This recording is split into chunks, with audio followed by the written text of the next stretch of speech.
as y'all see, Mr. Mojo99 is not here today. He is off visiting another country. So instead, we have a very special guest, Mo's twin, Mr. Rusty Buckets himself. Woo! Rocky Buckets. Fucked it up. Yeah, man. How you doing, Jacob? I'm all right. Nice. Man of many words. Yep.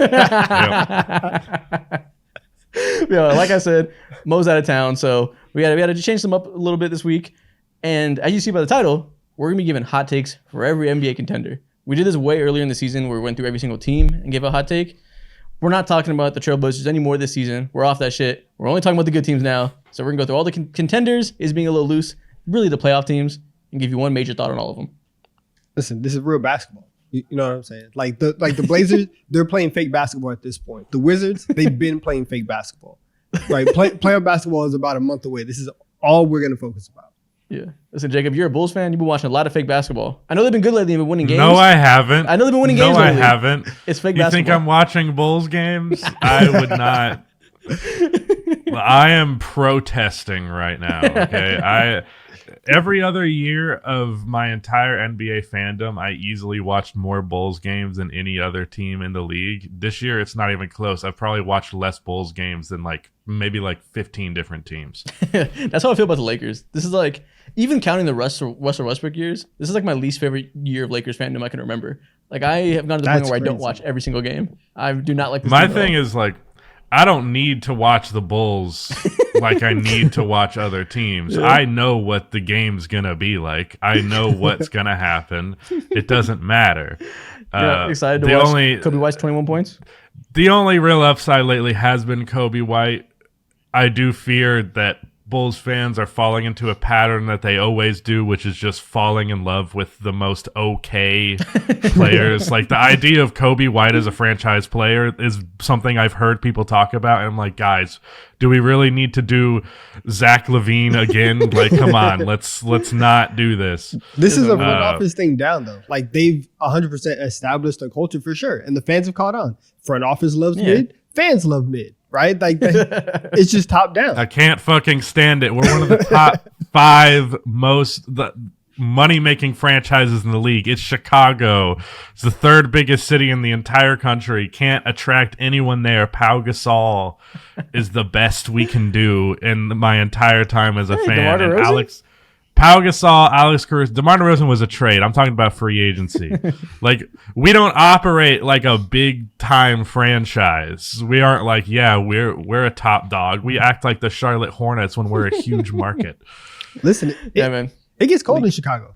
Not a lot of people like the cold like that. It's cold in New York. That's what I'm saying. And who's the biggest New York free agent that's been? It's been Brunson, who not everybody was crazy about whenever he signed. I mean, it's Amari. Exactly. It's 2 in the last 14 years. That didn't work out. So tough. The same thing. Yeah, listen, the cold be pushing people away. Sadly, we won't be talking about the Bulls this episode any further. That shit is done now. But we're going to talk about the Knicks later, among other teams. Before we get to that, if you're watching on YouTube, drop a like and subscribe. Audio platforms, leave us 5 stars, leave a review, follow us on all socials, everything like that. Well, let's just jump straight into it.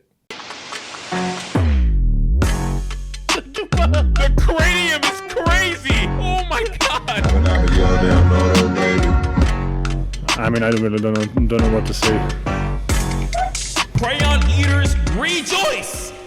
Donovan, what is our first team we're going to talk about? You can go first. Give us your first hot take. All right, real quick. We're just going to get this out the way because I don't know if this is necessarily a hot take, but, and again, starting off strong.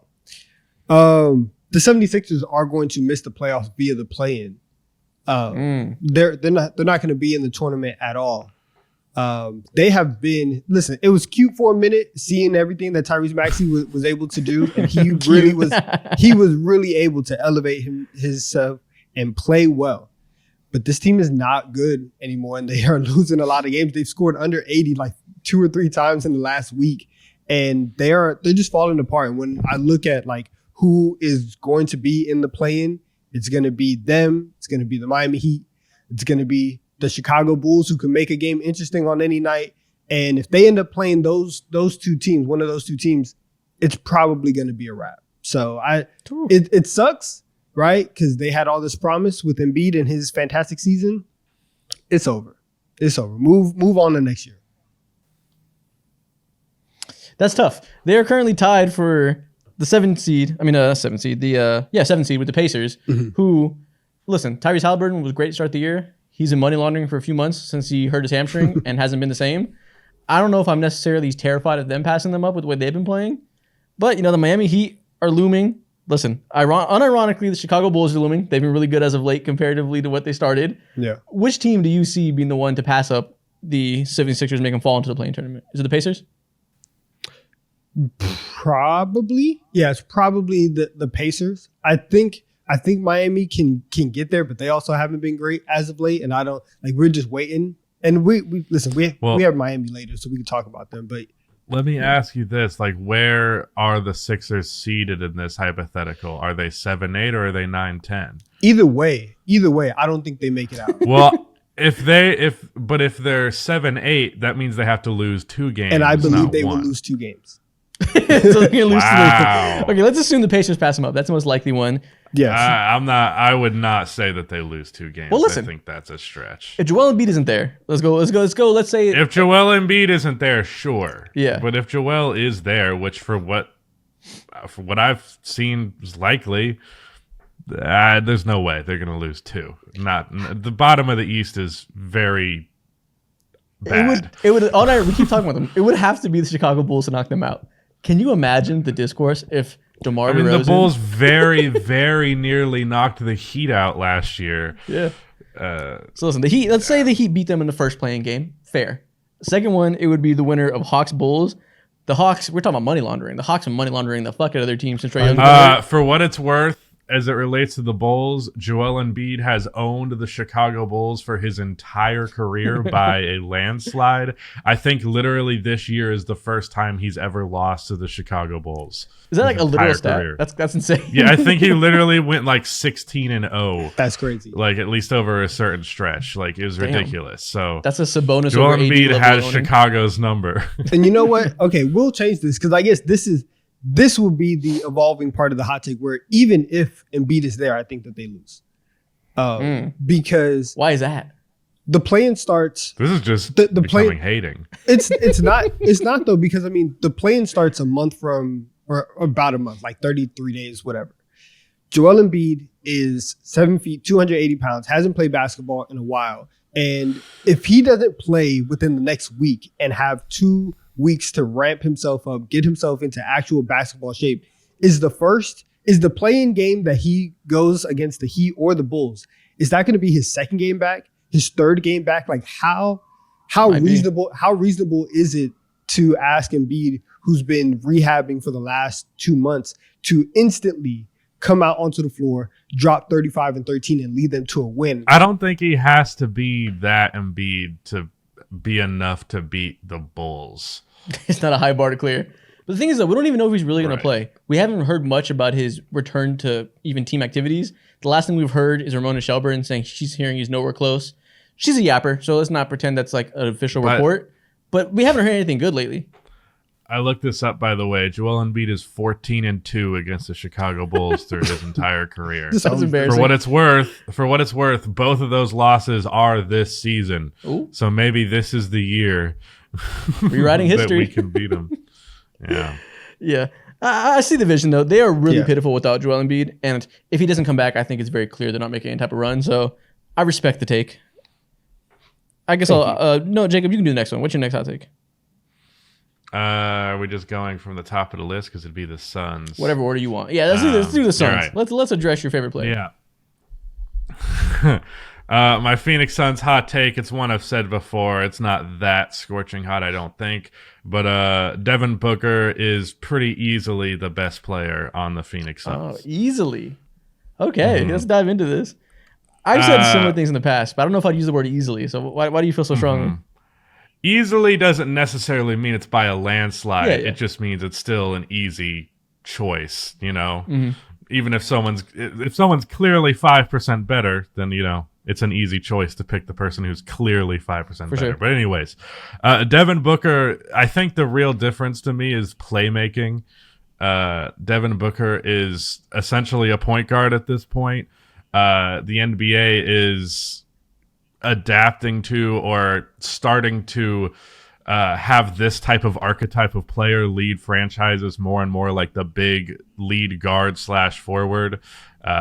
I've talked about how like shooting guards are just being converted into point guards these days, and that's exactly what's happening to Devin Booker right now. And I think that his play style just actually impacts the game more than Kevin Durant, who 50% of the time is doing like a hezzy mid-range pull-up, and that's like almost everything that he ever does.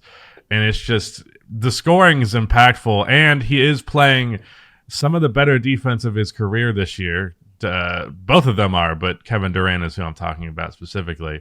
But either way, I think just having that much of an impact on your team's offense.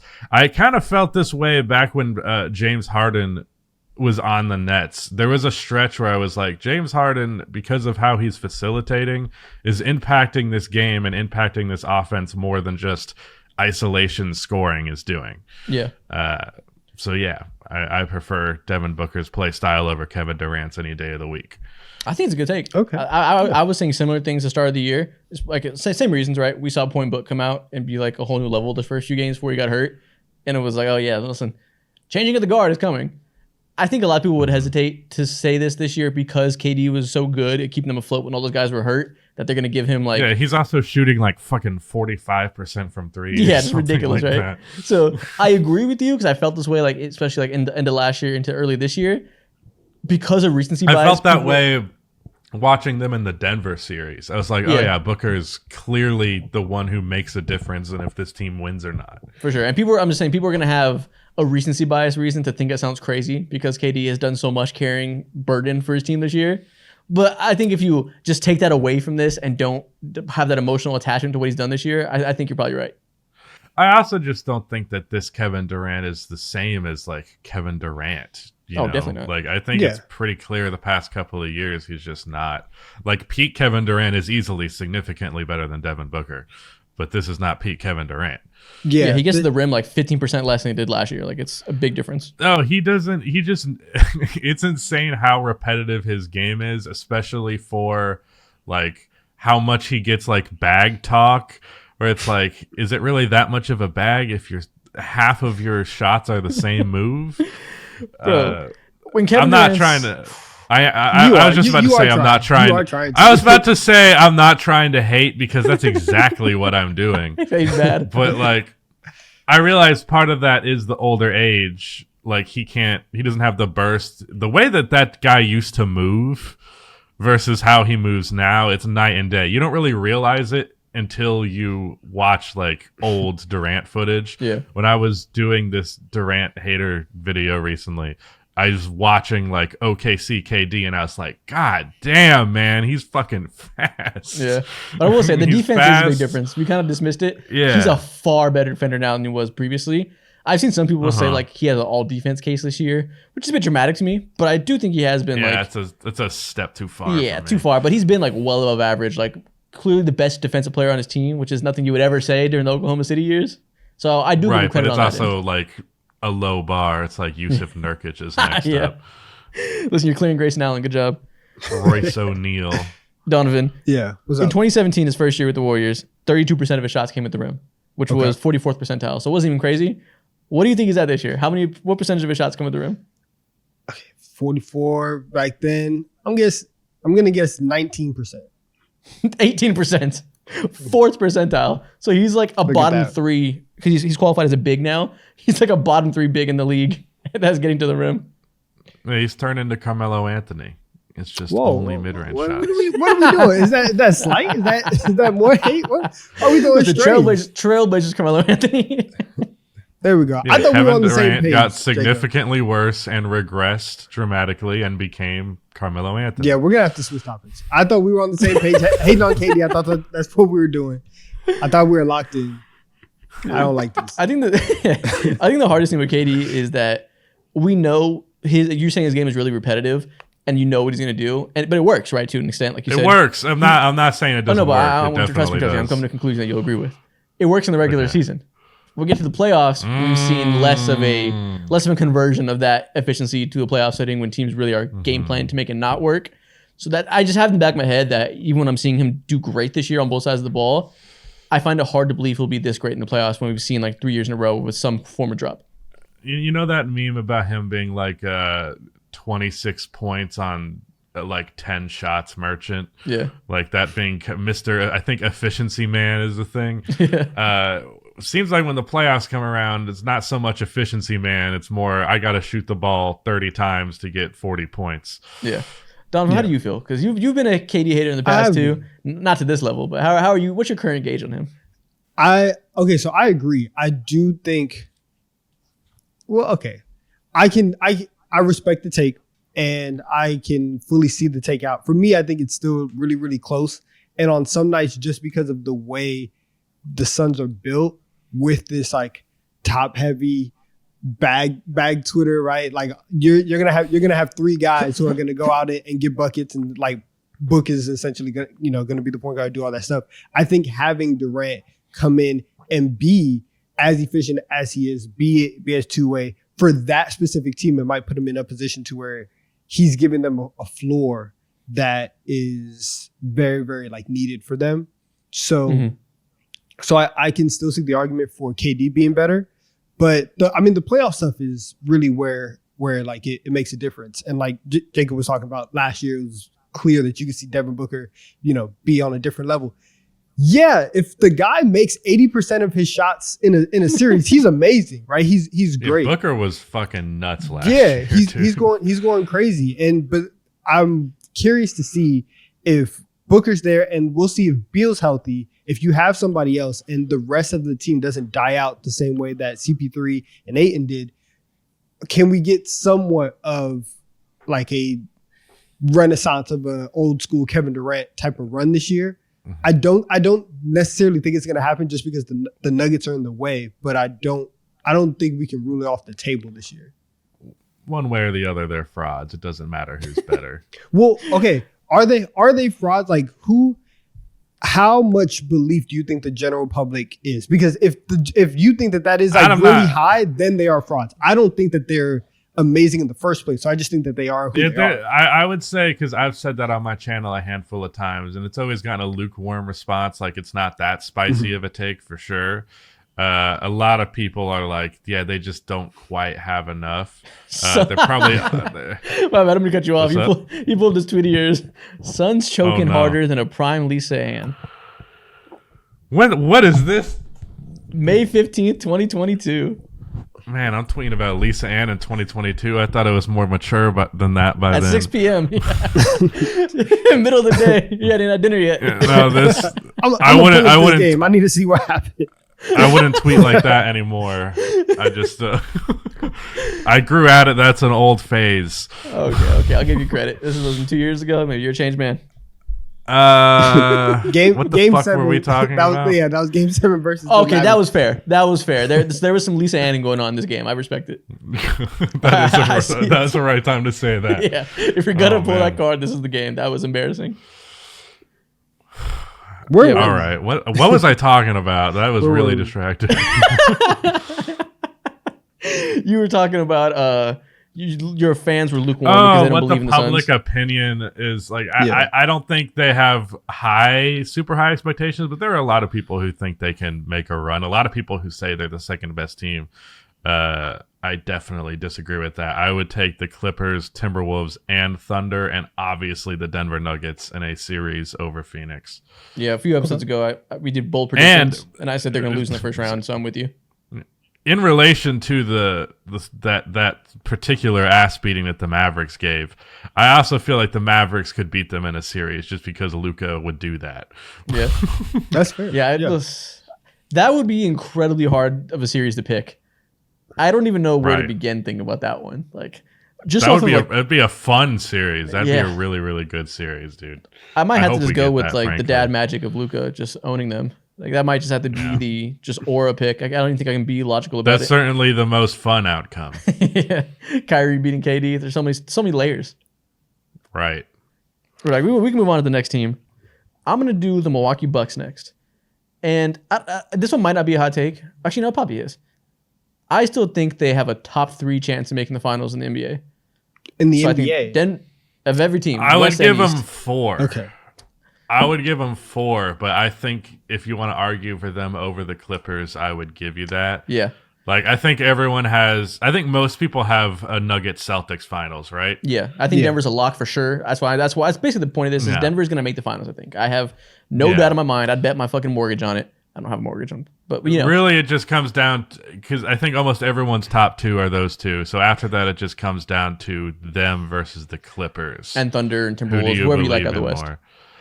I don't know. I feel like most people, at least that's how I feel about it, is like those teams are like a slight tier below them. But the Clippers and the Bucks are like for real, I think. Yeah. The Bucks have a lot of reasons to be concerned, but I also have like a gut feeling that they're just going to put it together just in time.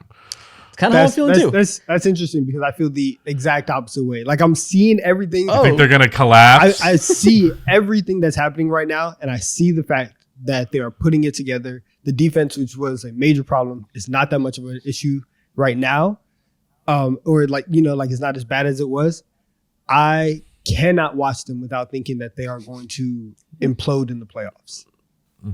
Interesting. Why do you feel that way? Man, Steph? this duo was getting modern Kobe and Shaq talk, and now we're Dame is so disappointing, dog.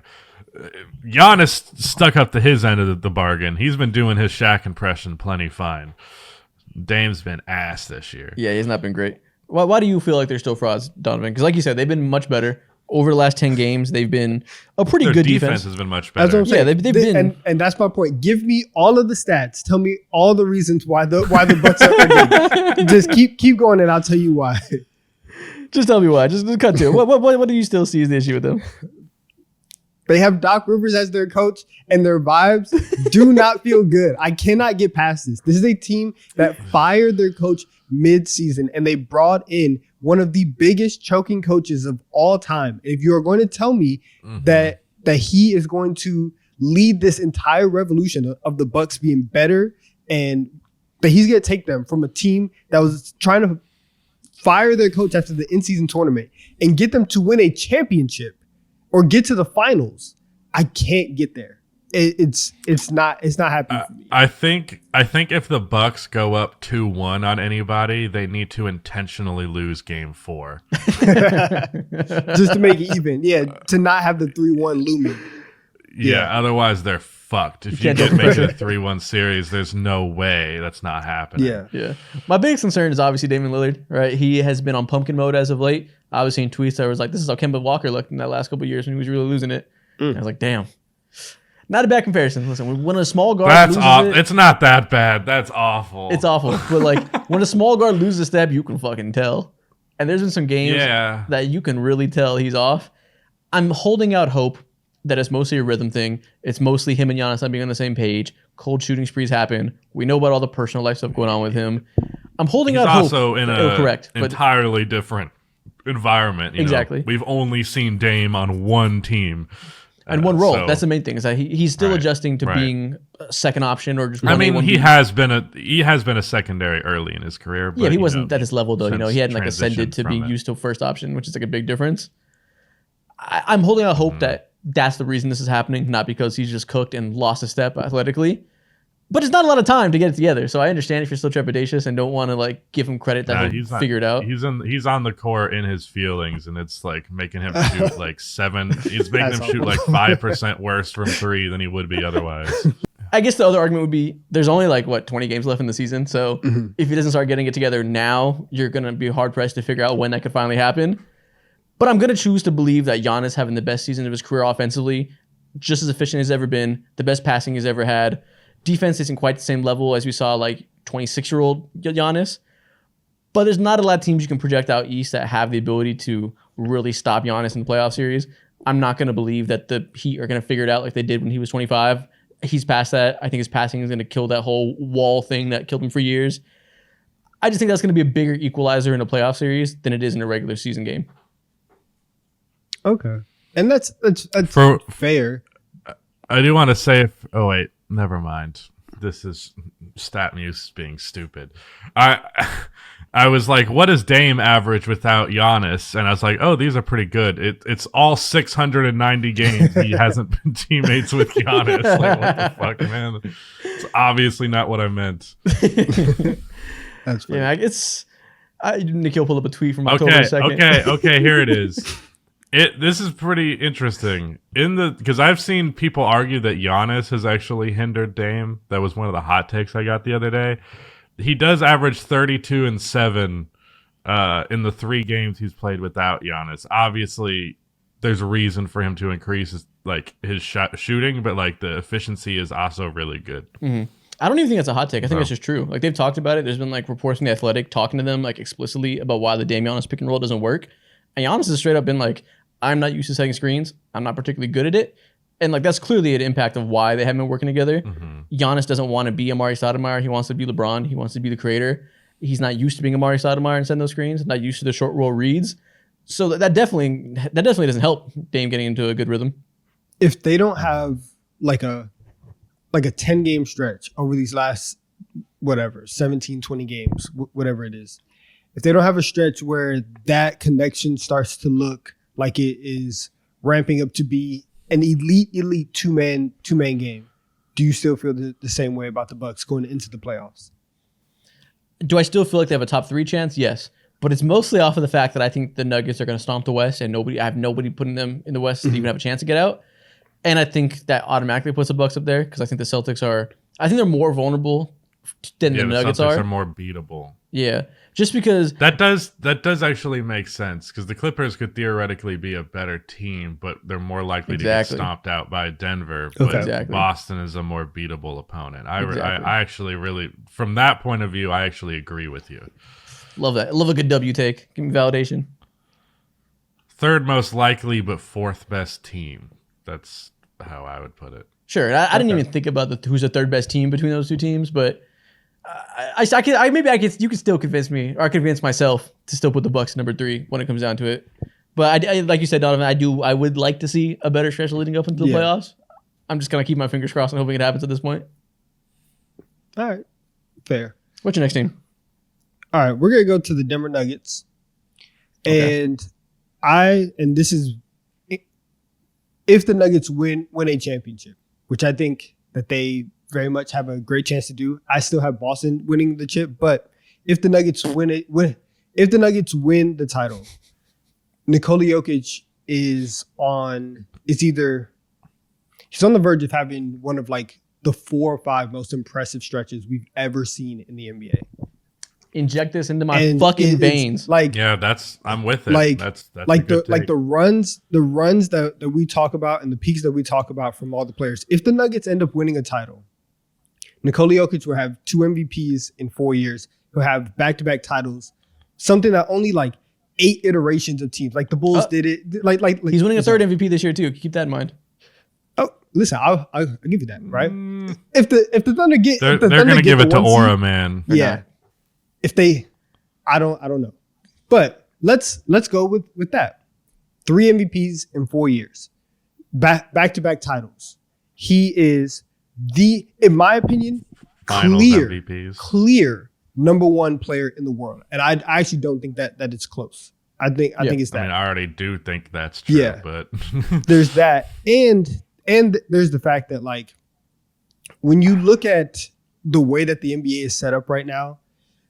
Structurally, it's built around player movement and there's built-in parity and it's so hard to keep teams together for runs, for stretches, and for them to go back-to-back and be the first team to do it. We've had a different champion every year for the last 5 years. And if the Nuggets are the first team in, I guess, modern, second apron, all this other stuff, to go back-to-back, that would be honestly one of the toughest back-to-backs we've ever seen in NBA history. And on top of that, it would the same way that the 22 ring did for Steph, where it kind of cleared a lot of the old questions people have. All the talk about Jokic in 2020 and 21 would be wiped out because as soon as he gets his guys back, as soon as Murray and MPJ get back, he goes back-to-back. He is on the verge of having like top 4, top 5 peak in NBA history. It's ridiculous. I'm glad you said it and not me. I get labeled a Jokic Glazer all the time, and I'm glad you put it out there so I can agree because you are speaking facts. I'm kind of curious.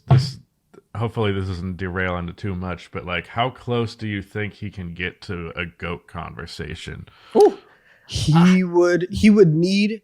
I think he would need 4. Because he's not even going to be 30 by the time this title would be wrapped up. What, 28?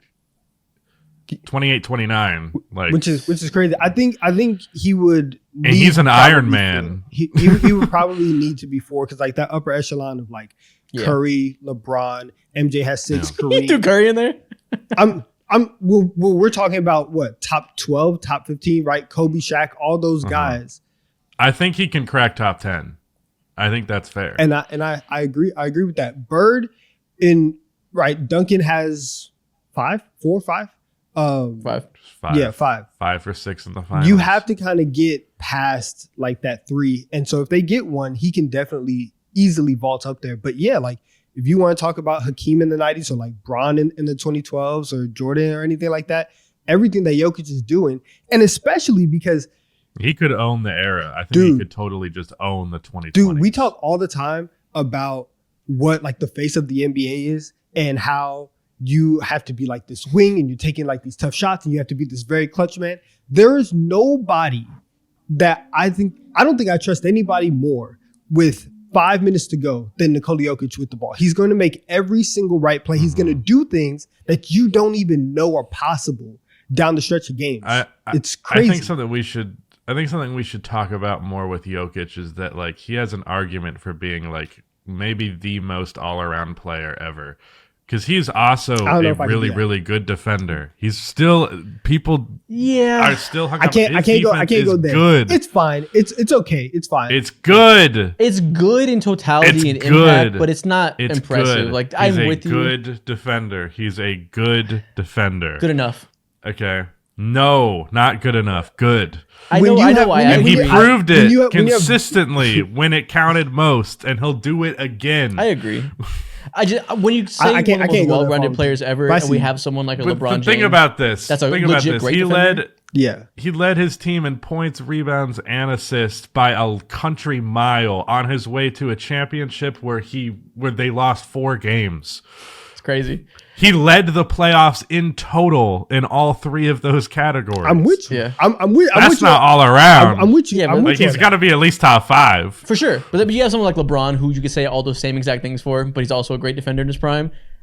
He's a good defender. But there's someone like a prime LeBron's obviously like another tier of defender for his position. Obviously. So that's why it's hard to say the best ever, but I'm with you. Jokic ain't making any all-defensive teams. I'm under no illusion of that, but he's definitely a positive defensive player. For sure. There's a big difference in him and then the like Jokic copies that we see between like Sengun and Sabonis, who are at best fine defensively, that you're kind of hoping they can be neutral. Man, you don't give a fuck about throwing shots around, huh? Those fan bases come for people, man. If you don't, I've experienced it more than anybody. You piss off a European fan and they come for you. Dude, last week, I'm glad we mentioned so I can talk about it. Last week we did the top young players rankings, and I said Chet is better than Sengun. We started arguing about it, and I have a bad habit of when I argue, I get very dismissive about the other side, even when I don't necessarily mean so. And I was listing all the things Chet does better, and the last word of I think of a well thought out argument with lots of empirical evidence. I said, "What does Sengun bring better than Chet? Fucking vibes." And those Turkish fans heard me say all Sengun has is vibes, and they ran with it, and they assaulted me on Twitter. They fried me. They were calling me fatso in Turkish. Some of them said I looked like Peter Griffin. It was crazy. It was nuts. I was getting cooked. They were going in. Crazy. But yeah, I'm with you. And I also constantly say Sabonis is the most overrated player in the league, so I know the vitriol that European fans can bring when they have their Superman. I really don't know if I can get behind that, because other than like a select group of people on Twitter, like how many people are really talking about Domantas Sabonis like that? You'd be surprised because love these countries. Every Lithuanian fan that likes the NBA, Lithuania is not a huge country, but everybody there loves Sabonis. He's their LeBron, so it's just an entire might of country at you. So you just get all these European names in your mentions that are just like, you don't know anything, you stupid American, and it's crazy. I don't know, man. I think they're allowed to glaze their guy. They are. That's how it goes. Yeah, for sure. I'm not mad at it. It's just, it's like you said, those fan bases come with it. It's part of the game. It's part of the package. Yeah. I don't blame them at all. Yeah. But yeah, so Back to Jokic. That's my Jokic take. He's on that verge, and we like seriously have to talk about him in that way, in that historical context, if they get it done this year. For sure. I think we can talk about like future GOAT conversation and stuff if he continues to do this for another 6 years or whatever. Yeah. But even off of this 4-year peak alone, if it ends up being 3 MVPs and 2 chips, or even 3 MVPs and 1 chip if he doesn't win this year, Hakeem, say goodbye to your top 10 possibilities because he's coming for that spot as like the 4th best center. I don't think Hakeem's not who's dropping for me. Whoever it may be. The centers, obviously, there's Kareem, who's Shaq, and then whoever else. Another white boy. Another white boy. Larry Bird? Yeah. Oh, he's number 10 for you? I don't know explicitly. I just know that I'm thinking of like what my top 10 is, and like, I mean, maybe Bill Russell. Yeah. R.I.P. But still, whoever's in that range. But like, if we're ranking the top centers, it's obviously like Kareem, Shaq, Wilt, and whoever. If you count Wilt and Russell, I know some people are like fuck them plumbers, whatever. But like usually, Wilt's the Kevin Durant of his era. Listen, Donovan has a famous rant about this, so he's with you. But usually Hakeem is like 4th in that talk. That's the spot that Jokic is definitively coming for, I think, if he wins another ring. I think he can be equal footing with Hakeem, if not better. Which is hard because Hakeem's amazing.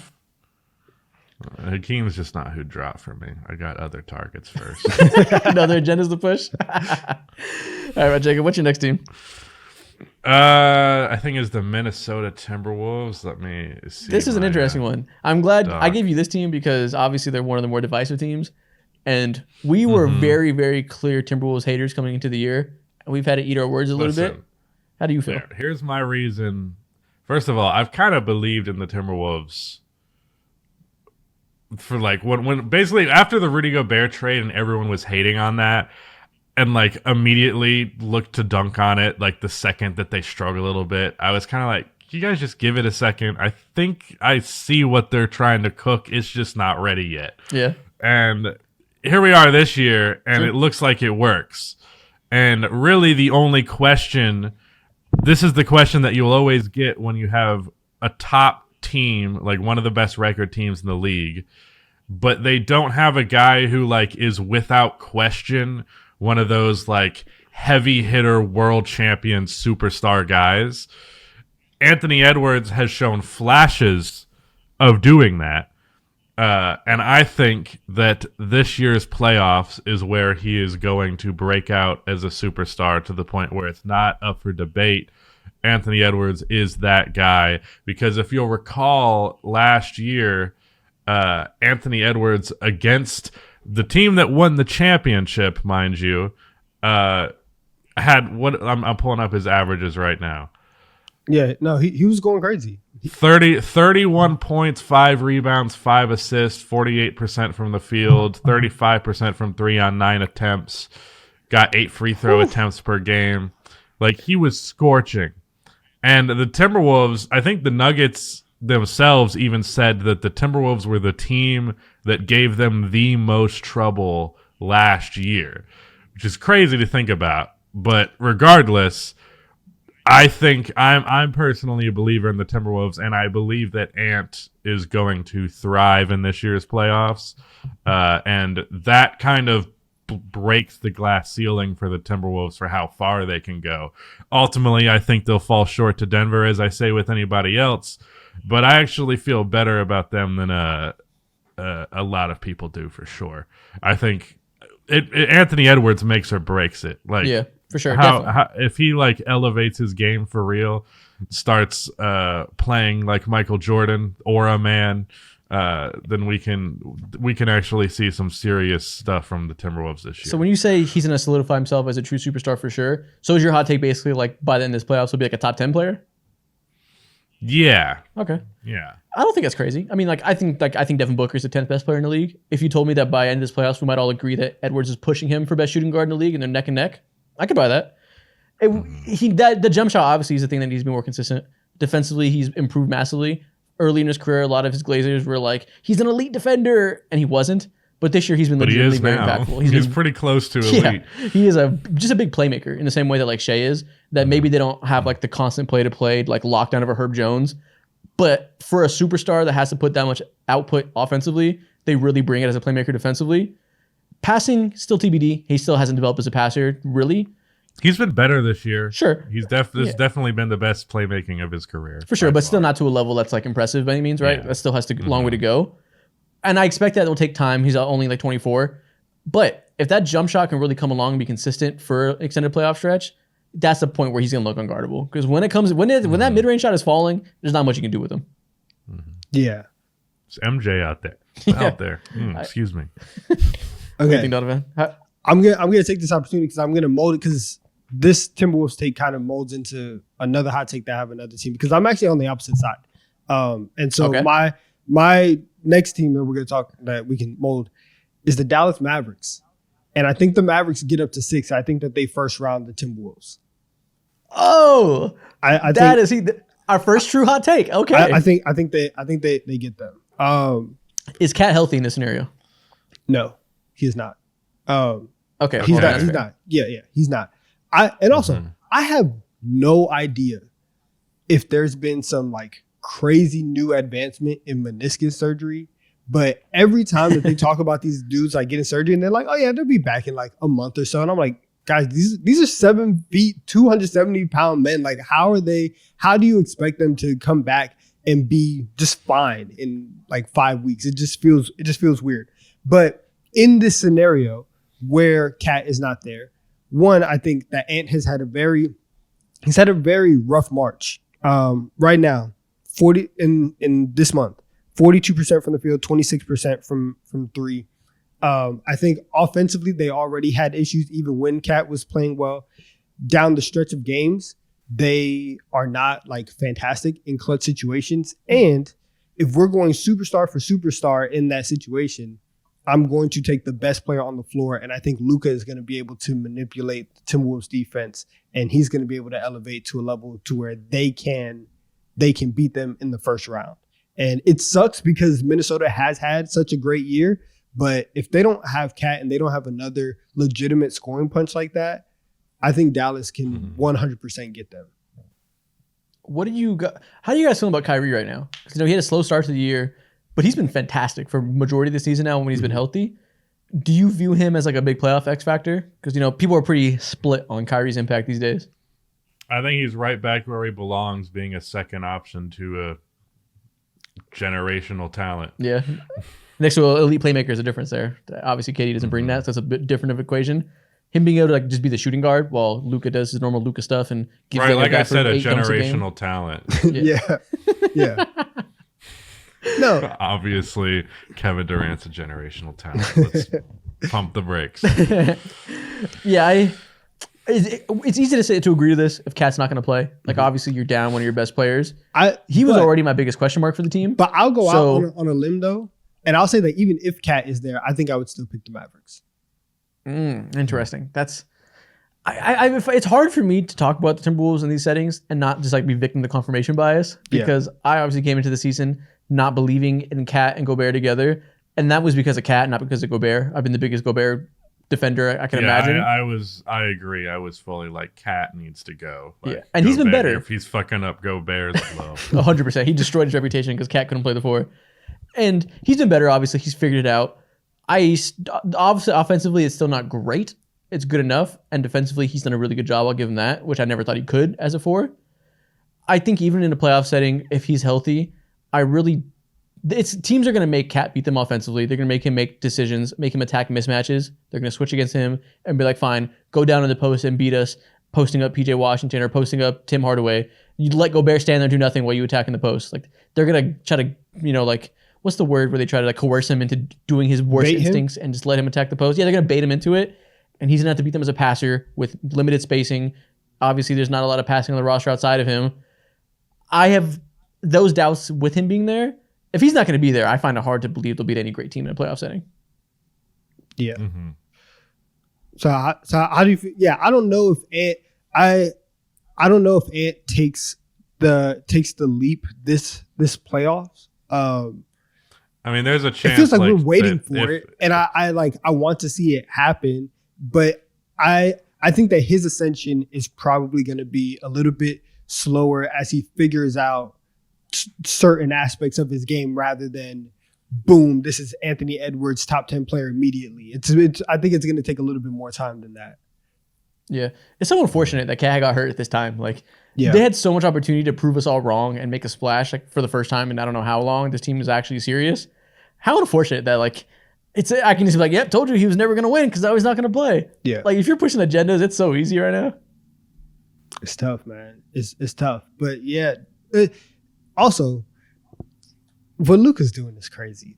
And I think like he's also getting to that point where if we're in a first round series, it's kind of hard to look at him and think that. Yeah, but Jason Kidd versus Chris Finch, Jason Kidd's pretty terrible.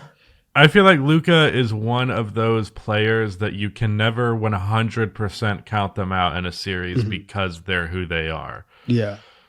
Like in any matchup, like when it was like young LeBron with garbage ass players around him, it was still like, can he beat the big three Boston Celtics? Maybe. And like that's how I feel about Luka right now. Maybe. Yeah, you definitely can't write him off. He's such a one-man wrecking crew that's like only player I feel similarly to is Jokic, and obviously Jokic has the elite team, so that's why I'm like he's fucking making the finals with ease.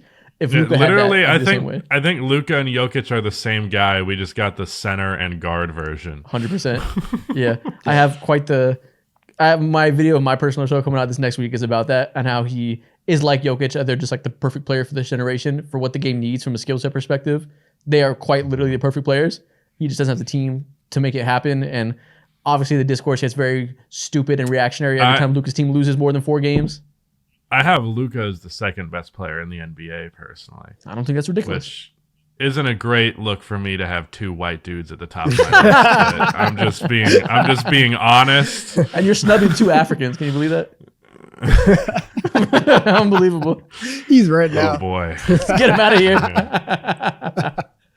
You get Mo on the phone. He has some words for you. Sips water. That's so good.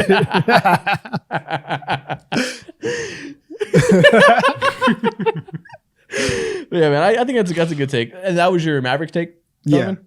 Yeah. Okay. Move on to my next team. Let's do the Celtics.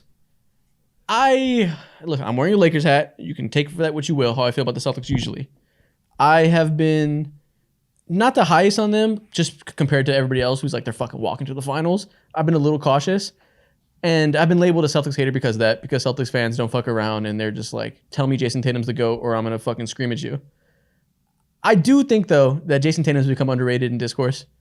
And that's my hot take with them is that, weirdly, Jason Tatum, who has never been underrated, maybe a little bit overrated at times, has now been underrated because people are so reactionary online.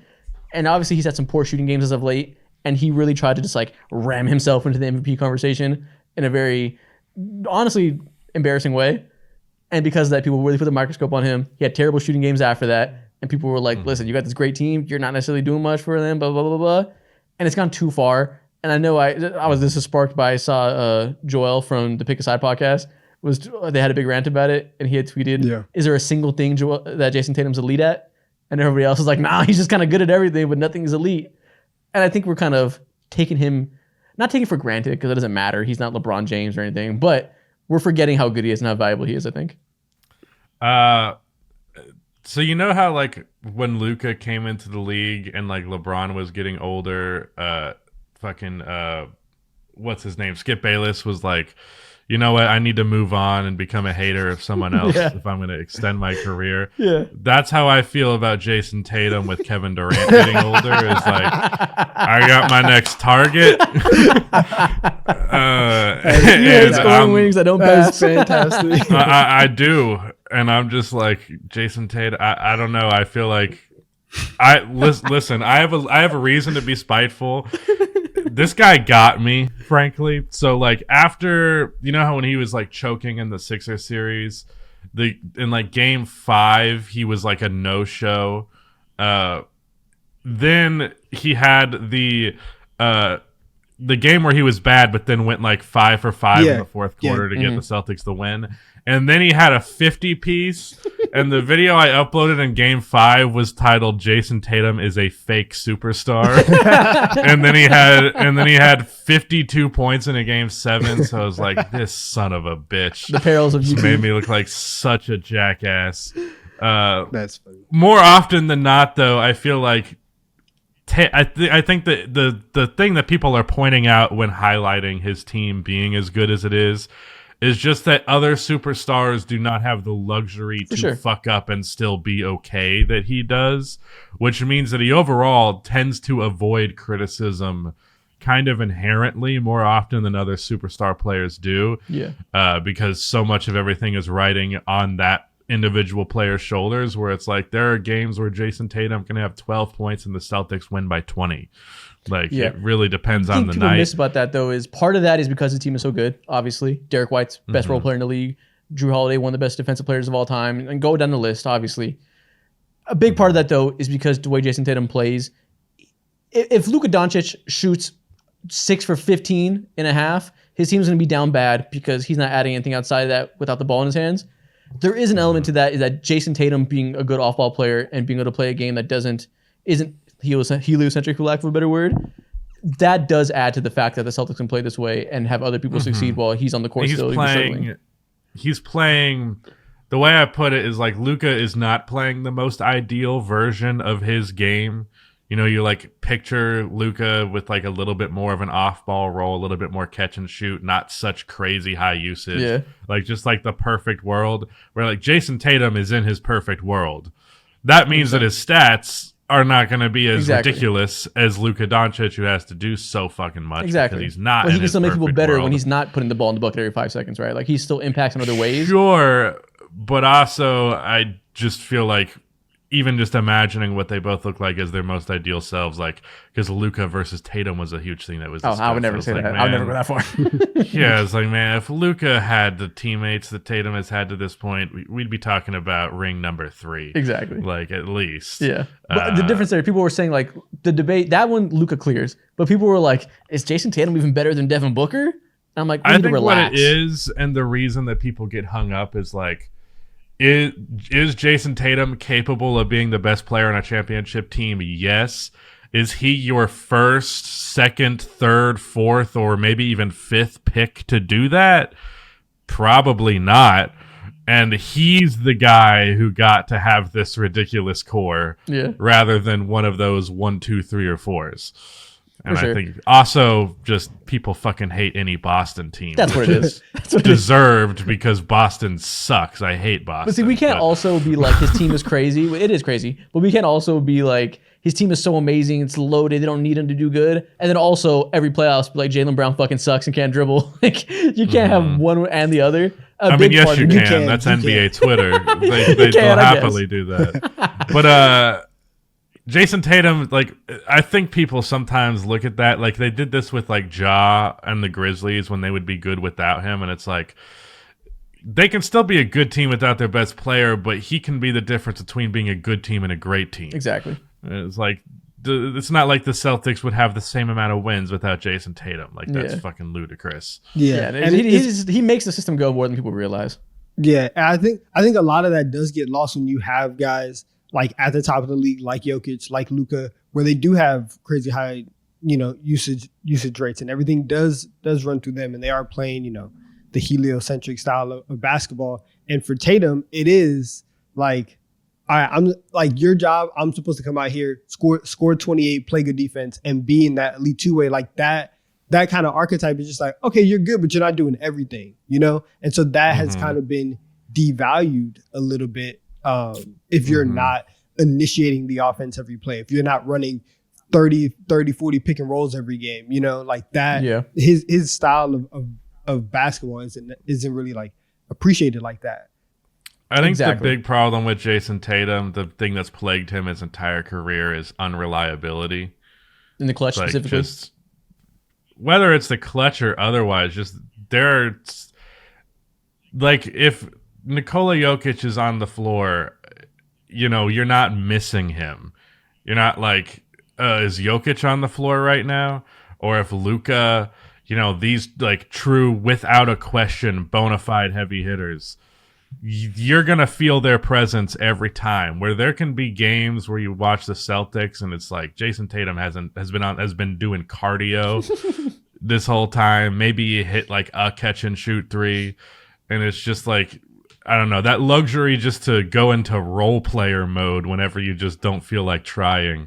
I can't think of any other player with that situation in the league. You could also call it the ability to be able to be impactful and be part of a winning team when the ball not in your hands. Like, that's also valuable if you take it that way. I mean, but that suggests that like something like Jokic specifically is like, well, he's different. I'm not comparing Jokic anyway. Doing too much. Yeah, like not like it's doing too much. It's more of so.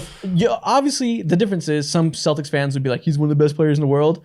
I would never compare him to a Jokic or a Giannis, whoever. Right, that's embarrassing. Like, yes, you're a fucking homer. But you're talking about him versus like a Shea for being like the 5th or 6th best player in the league. That's the point where I think there is value to being off ball, and you can view it negatively that his team does well without him. Maybe that makes him less valuable. Sure, I'm not comparing him to those guys that really would be a conversation for. But I do think there is value to being able to still help your team and be impactful in other ways when your shot isn't falling. Yeah, I'm definitely one to preach off-ball movement. I think it's consistently one of the most underrated skills in the game. Yeah, and it's not like he's Curry or anything, but people, end of the day, it's the Boston thing, like you said. It's not like he's Curry? That's crazy. It's end of the day, it's mostly the Boston thing, like you said, and people just don't give him any grace with the negatives because he gets so much overhyped from Celtics fans and they're so loud. But sometimes it gets dramatic is all. They need to focus on fixing their infrastructure. Like, fuck everything else. What's I your next hate team? Boston so much. Anyways, my next team is the New Orleans Pelicans. Okay. I've been feeling very good about the Pelicans lately. I really like the wing depth of their roster specifically. I think if I could buy a house or put that money on Trey Murphy being excellent throughout his career, I'd put it on Trey Murphy. Like I'm a very, very strong believer in him. Same. Herb Jones is shooting like 45% from 3 while being locked down. Like, that's hilarious. He's amazing. Zion Williamson has taken a step back in terms of like his dominance of the scoring. Which is a little disappointing for sure, but he still showcased his ability to like turn that on and be that guy. He's still a very dominant force, and I've always wanted Point Zion to be a thing, and it has happened more and more this year. I think Brandon Ingram is a little underrated. I think he's a pretty great second option. I think Zion's still not quite at the point where we're like, yeah, that guy's a championship one. Like, I think he still needs to prove more stuff to us to say that. Honestly, I would have said it with second year him, but he's not been as good as he was his second year. Anyways, all this rambling aside, CJ McCollum also really good, shooting 42% from 3 on 9 attempts a game. I think they could make it to the Western Conference Finals if they get the right matchups. Whoa. Listen. Wow. Similarly to how I've been a Timberwolves hater, I've been a bit of a Pelicans hater. I am with you that they're good, and I'm with you that Trey Murphy is him. They're not making the conference finals until they can start Trey Murphy. And what I mean by that is, it's such an old. I mean, who says they don't work that out throughout the playoffs, though? You're more likely to make some changes to your rotation like that. Problem is, it's all about, they're the deepest team in the league. They're fantastic. Valanciunas is the weakest link. And there we are with the problem. Pelicans fans get upset about this. Some people scapegoat Valanciunas because they feel like it's casual and you're not watching them. He's not really an issue. He plays fine. That's the problem. He plays perfectly fine. So fine that they'll never feel the need to get rid of him. But if they were to get rid of him and find a more scalable piece, they would really improve. Let me give a shout out to Rudy, producer on my channel, basically co-owner. Rudy is a Grizzlies fan, and he argued for the longest time when Valanciunas was there. He described Valanciunas as training wheels. Exactly. It's so accurate. Wow. That's good. So good. And That's good. He said that Valanciunas, like, it keeps you balanced, it keeps you safe, but you're also not going to learn how to ride a bike if you don't take off the fucking training wheels. Shout out Rudy. And, and the Grizzlies traded him and they got way better. Yep. And it's not and even I just think him. the same logic applies to the Pelicans. You know, If they could, I think it's him and Brandon Ingram. I think Brandon Ingram is great. I think he's very good, but I think both of them, it's the simple, it's too easy to be like, there's too many pots and too many, what's the phrase? Too many cooks in the kitchen. That's how they are, which seems like a simpleton way to view it, but it really is in terms of the way they play. You said that Zion Williamson hasn't been as great this year. I think obviously he was out of shape to start the year, but the second biggest reason is that they aren't playing through him as much, because last time when he was cooking last year, it's because Brandon Ingram was hurt for most of that time. His usage is just not as high. He's asked to take as many shot attempts because they're choosing to go with depth over playing through him. And I think that's their biggest weakness. I think if you're going to have to make a Western Conference Finals push, you got to have one guy that's really having the gravity to drive your team. They need that. I think there's a case to be made that they're kind of like, especially with Zion's injury stuff, I feel like they're kind of just letting him be chill in the regular season with like hopes that he's going to be more explosive and more maybe big numbers, big guy Zion in the playoffs. Low managing your 25-year-old's crazy, but maybe. But come on, it totally makes sense. Yeah. And I just think I think that's very plausible. And I also think that in a playoff setting, that's when you go to offense like that. Whereas when you're in a regular season, you can afford more to just have like an egalitarian approach to your offense. Anybody can get the ball.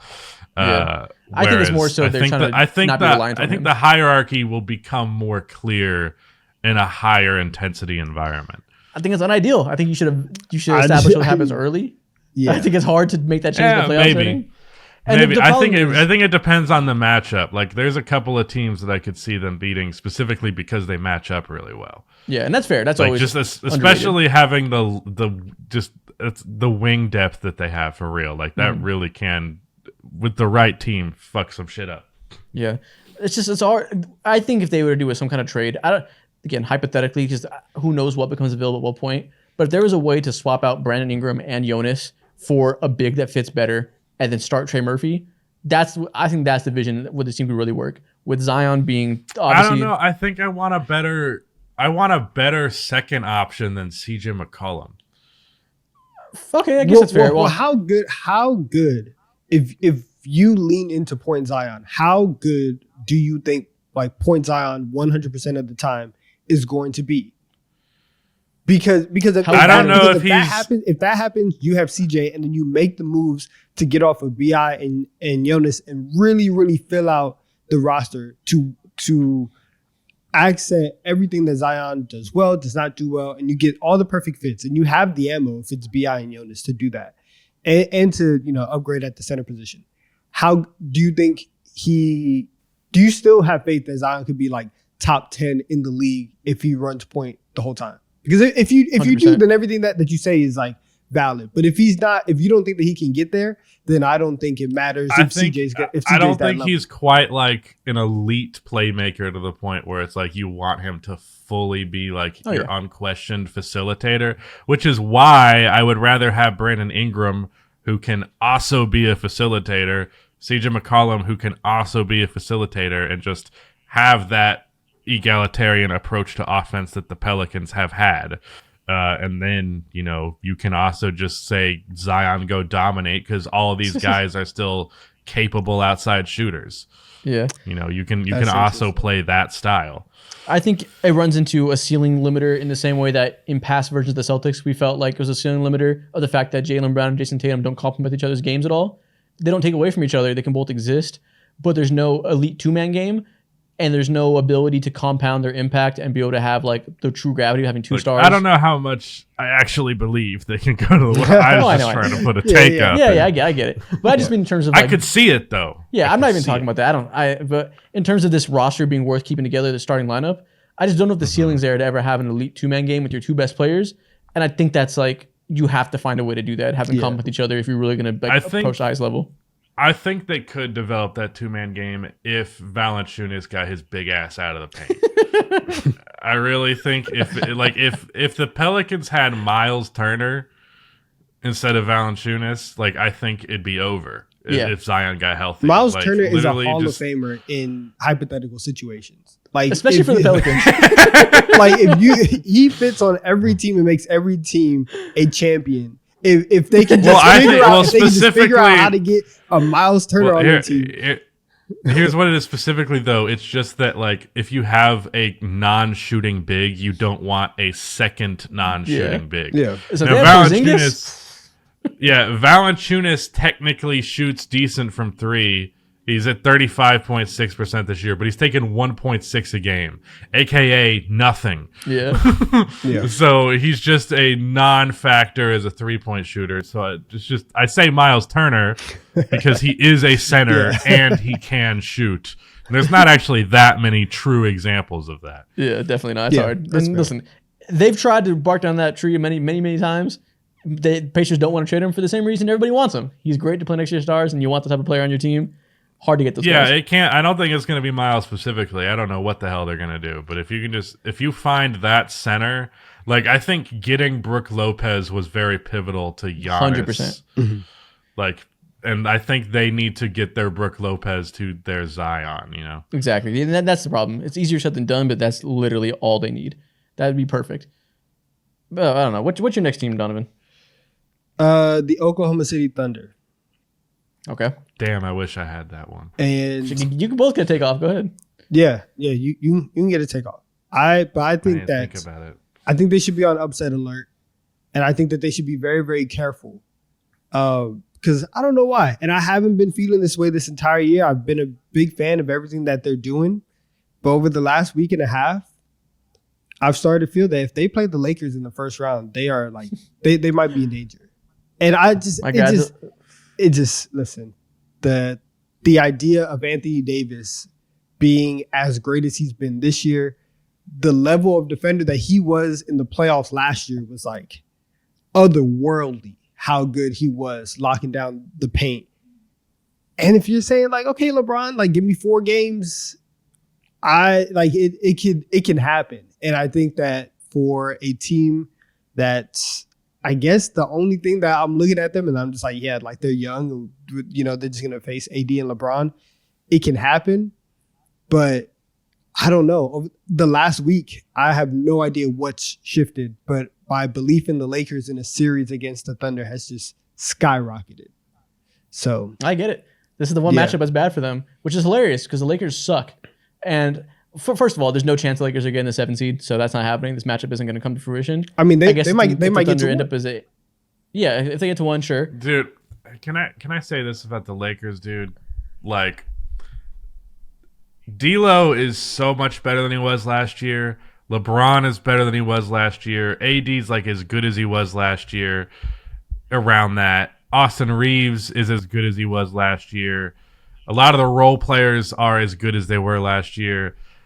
But they just have this dog shit head coach who has no idea what he's doing. And it's otherwise, I think the Lakers, with how D'Lo has played this year, if that maintained even 80% in the postseason, genuinely could be scary. But I think the Darvin Ham factor will single-handedly fuck them in that series. Yeah.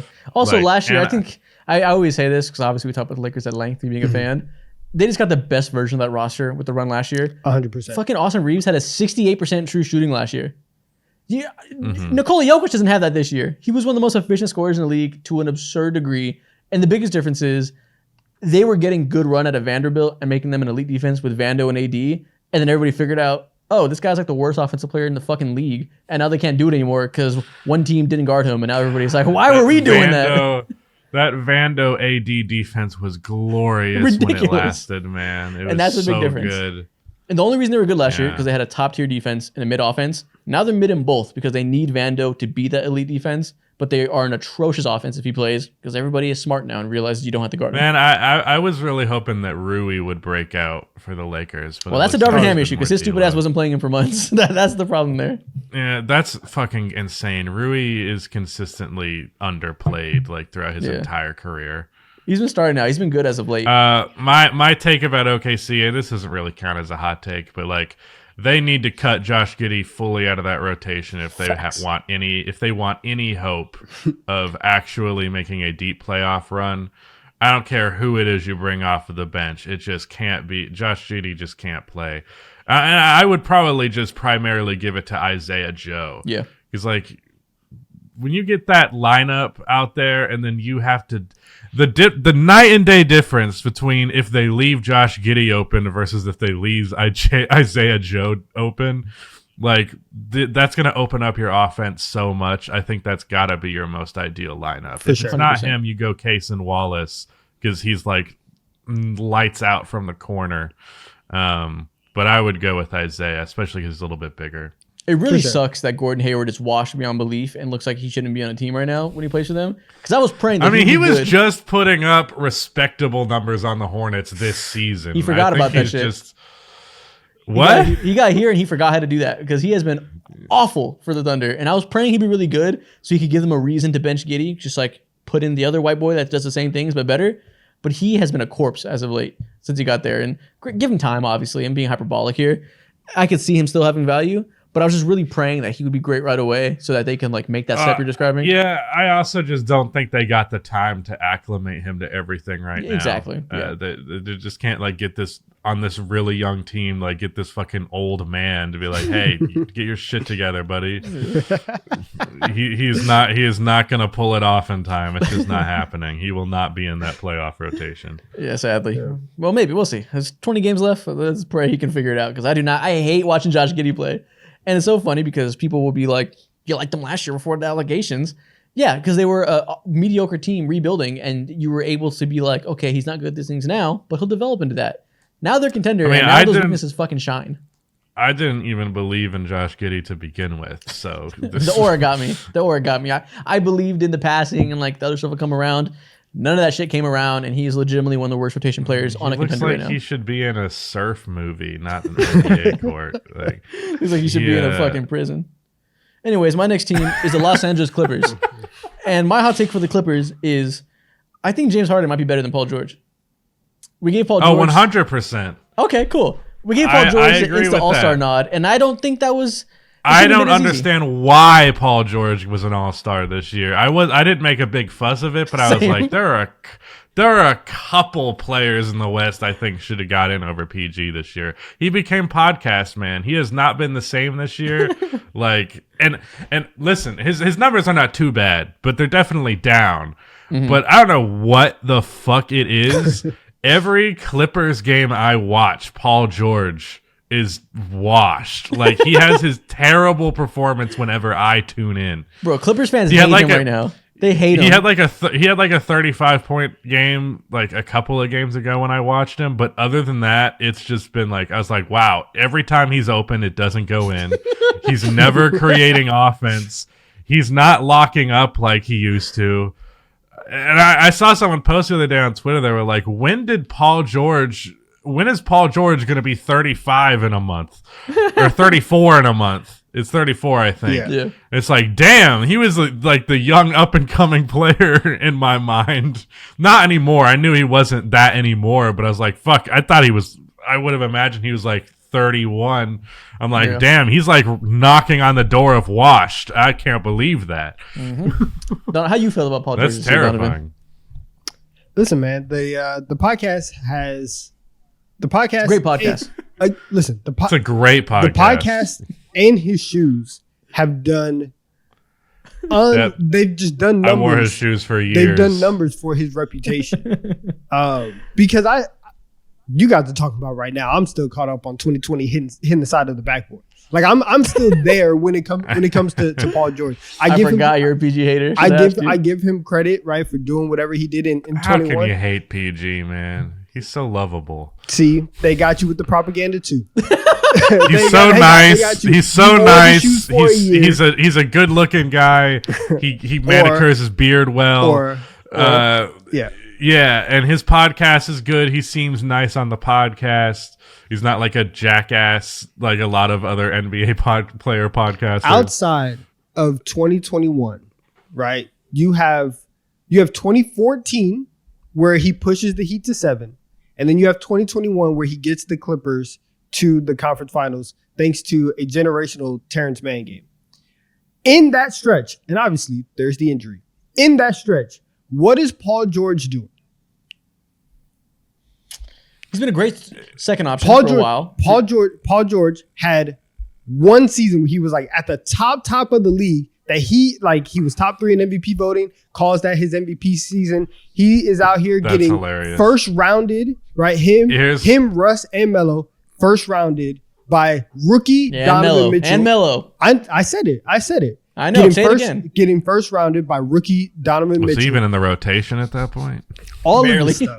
I just think if you guys want to say that, I'm fine. Can I be honest?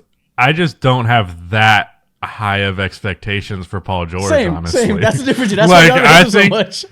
I think the fact that Paul George was third in All-Star as MVP voting, it was the closest he was ever going to get. I don't think he was ever that caliber player and missed out on that potential. Maybe theoretically he could have became that if the injury didn't happen, but and by the way, he's been better since the injury, but theoretically if the injury didn't happen plus he improved, could have been even better. But I don't know. I think Paul George was pretty consistently the 12th best player in the NBA, and he was held and played to the standards of that tier of player. I agree. I'm not getting all up in arms like Donovan. I disagree in terms of playoff production, and I think that the Paul George and the idea of Paul George of this very versatile two-way wing who can play off ball and fit very easily into any team. Even in 2018, before he re-signed, or it was either before he re-signed with the Thunder or prior to the Clippers stint, there was talk of him going to Philly, and it's you compare him with any superstar in the league and it's going to be great. And I think the idea of Paul George has. I think that was still true. He just didn't get the superstar. He did. He just didn't get the superstar. Did he? He got Kawhi fresh off of a championship, and then they go, and what do they do? I guess that's true. Well, here's my thing about that is that it's kind of like Jaylen Brown and fucking Jason Tatum all over again, they're where both it's better. they don't complement each other's skill sets at all. Whereas I think if you got him next to a superstar whose skill set was complementary, it'd be a different conversation. They should have traded his ass to the Cavs. I do think Paul George was built to be a perfect second option. He just never ran into the perfect environment for that. Oh, no, he did. He didn't want it. He so easily could have came to the Lakers with LeBron. He was so close, but he went back to play with Russ one more year in OKC. We could have had Paul George, LeBron, and AD, but this fucking bozo chose Russell Westbrook. That would have been fucking ridiculous, dude. Russell Westbrook must be I'm a little sad. I'm getting a little sad talking about this, though, thinking about Paul George's career coming to an end, because he was I think literally my first playoff series that wasn't a Bulls one was Indiana versus Miami. Mm-hmm. Paul George is my childhood in a way. So this is sad and stories like this, somehow he's the new generation GOAT. And that's why. Obvious, dude. I've opened up such a can of worms I didn't even know. That shit's so obviously absurd. It's so obvious. No one in their right mind thinks Paul George is the greatest player of all time. I think saying my GOAT is stupid. I think you should say the GOAT is whoever you think the best player of all time is. But new generation, whatever. They take the words differently. They make whatever. Do what you want. I'm not going to police your language. Yeah. You better not. Yeah. Paul George is fine. Leave Paul George alone. No, I opened up a big can of worms. I didn't mean to get into PG slander. I just meant to say James Harden isn't really good, and Paul George is having a shooting slump, and I think James Harden is more valuable to his team this year. But apparently it's fuck Paul George forever. Here we go. Well, this kind of comes back to just the value of playmaking. Me personally, I think a lot of it has been Jokic and how dominant he has been able to be because of playmaking. I think Stephen Curry's dominance in the playmaking department is something that is left out often because people just think playmaking equals passing. Preach. And I think that is becoming increasingly a more important skill set. I would give it to James Harden just because he's obviously a much more prevalent playmaker than Paul George. Yeah, cool. I just think he fills the gaps for that team and made them so dominant that they'd be better. Honestly, who's the better defender right now? Oh, wow, listen, we give a lot of cope. to Paul people like James George is Harden. not playing defense like he used to, and James Harden's playing the best defense of his career by far. Well, listen, when one is way up here and one's way down here, when they both go in different directions, you still don't quite hit a middle ground. You're still, I think I'm still going towards Paul George, but good for James Harden for trying. Right. We give guys like that a lot of cope whenever they do Give something him a little gold star. well. Yeah, pat him on the back. Good job, man. Donovan, who's your next team? This is my last team. And we're going to talk about the Miami Heat. I feel like I've been very inconsistent about them, and I want to kind of clear that up right now. While I have had doubts all year about the Miami Heat, I've also recognized the fact that, like we talk all the time, they have the power of friendship, black magic, voodoo, whatever you want to call it, that makes them turn up in the playoffs. Jimmy Butler turning into prime Michael Jordan. There's two sides to this coin. I'm also starting to get very tired of it, and I think that they are going to go out in the first round. I don't think we're going to get the deep Heat run this year. Jimmy he had a very good game a couple games ago. He was walking off the court. He's like, it's that time, right? Just like very, very knowing that it's like that time to turn up. And since then, the Heat have gone 4-5. They still are not great offensively. And if they run into the Cavs or the Bucks in the first round, they could get first rounded. And I think that it's like I understand that they have the potential. I don't think that they are gonna do it. The more that I like think on it and sit on it, I don't think they're gonna do it. Interesting. All right. Miami Heat fans, clip that shit. Whenever Jimmy turns into Michael Jordan again in the first round and eliminates the Cavs' hope and will to live, clip this shit, tweet it at Donovan. Let him know that he didn't believe in you. He counted you out. He counted out Jimmy Buckets. He counted out Bam Adebayo. Yes, he counted out Jaime happen. Jaquez. I think all of happen. them. Let him know. It won't. I don't. No, think you it don't. Will. You went on the hill. You know what won't happen. I don't think it will. Let him hear about it in 3 months. Can I interject my logic here? I'm not going to say that they can't do it until I see them not do it. Same, I'm scared. Obviously they didn't do it in that year they got fucking stomped on by the Bucks. But 3 conference finals appearances otherwise out of the last 4 years, regardless of how good they were in the regular season, didn't matter at all. I'm just not going to say shit until it's like confirmed. I will say this. I would like to see it. I want to see them and Boston in the conference finals. I personally want that. I do not think it's going to happen. Here's what I'm trying not to be the LeBron's 34, this fuckery will be over soon guy. Exactly. Like, that's how I feel about the Miami Heat.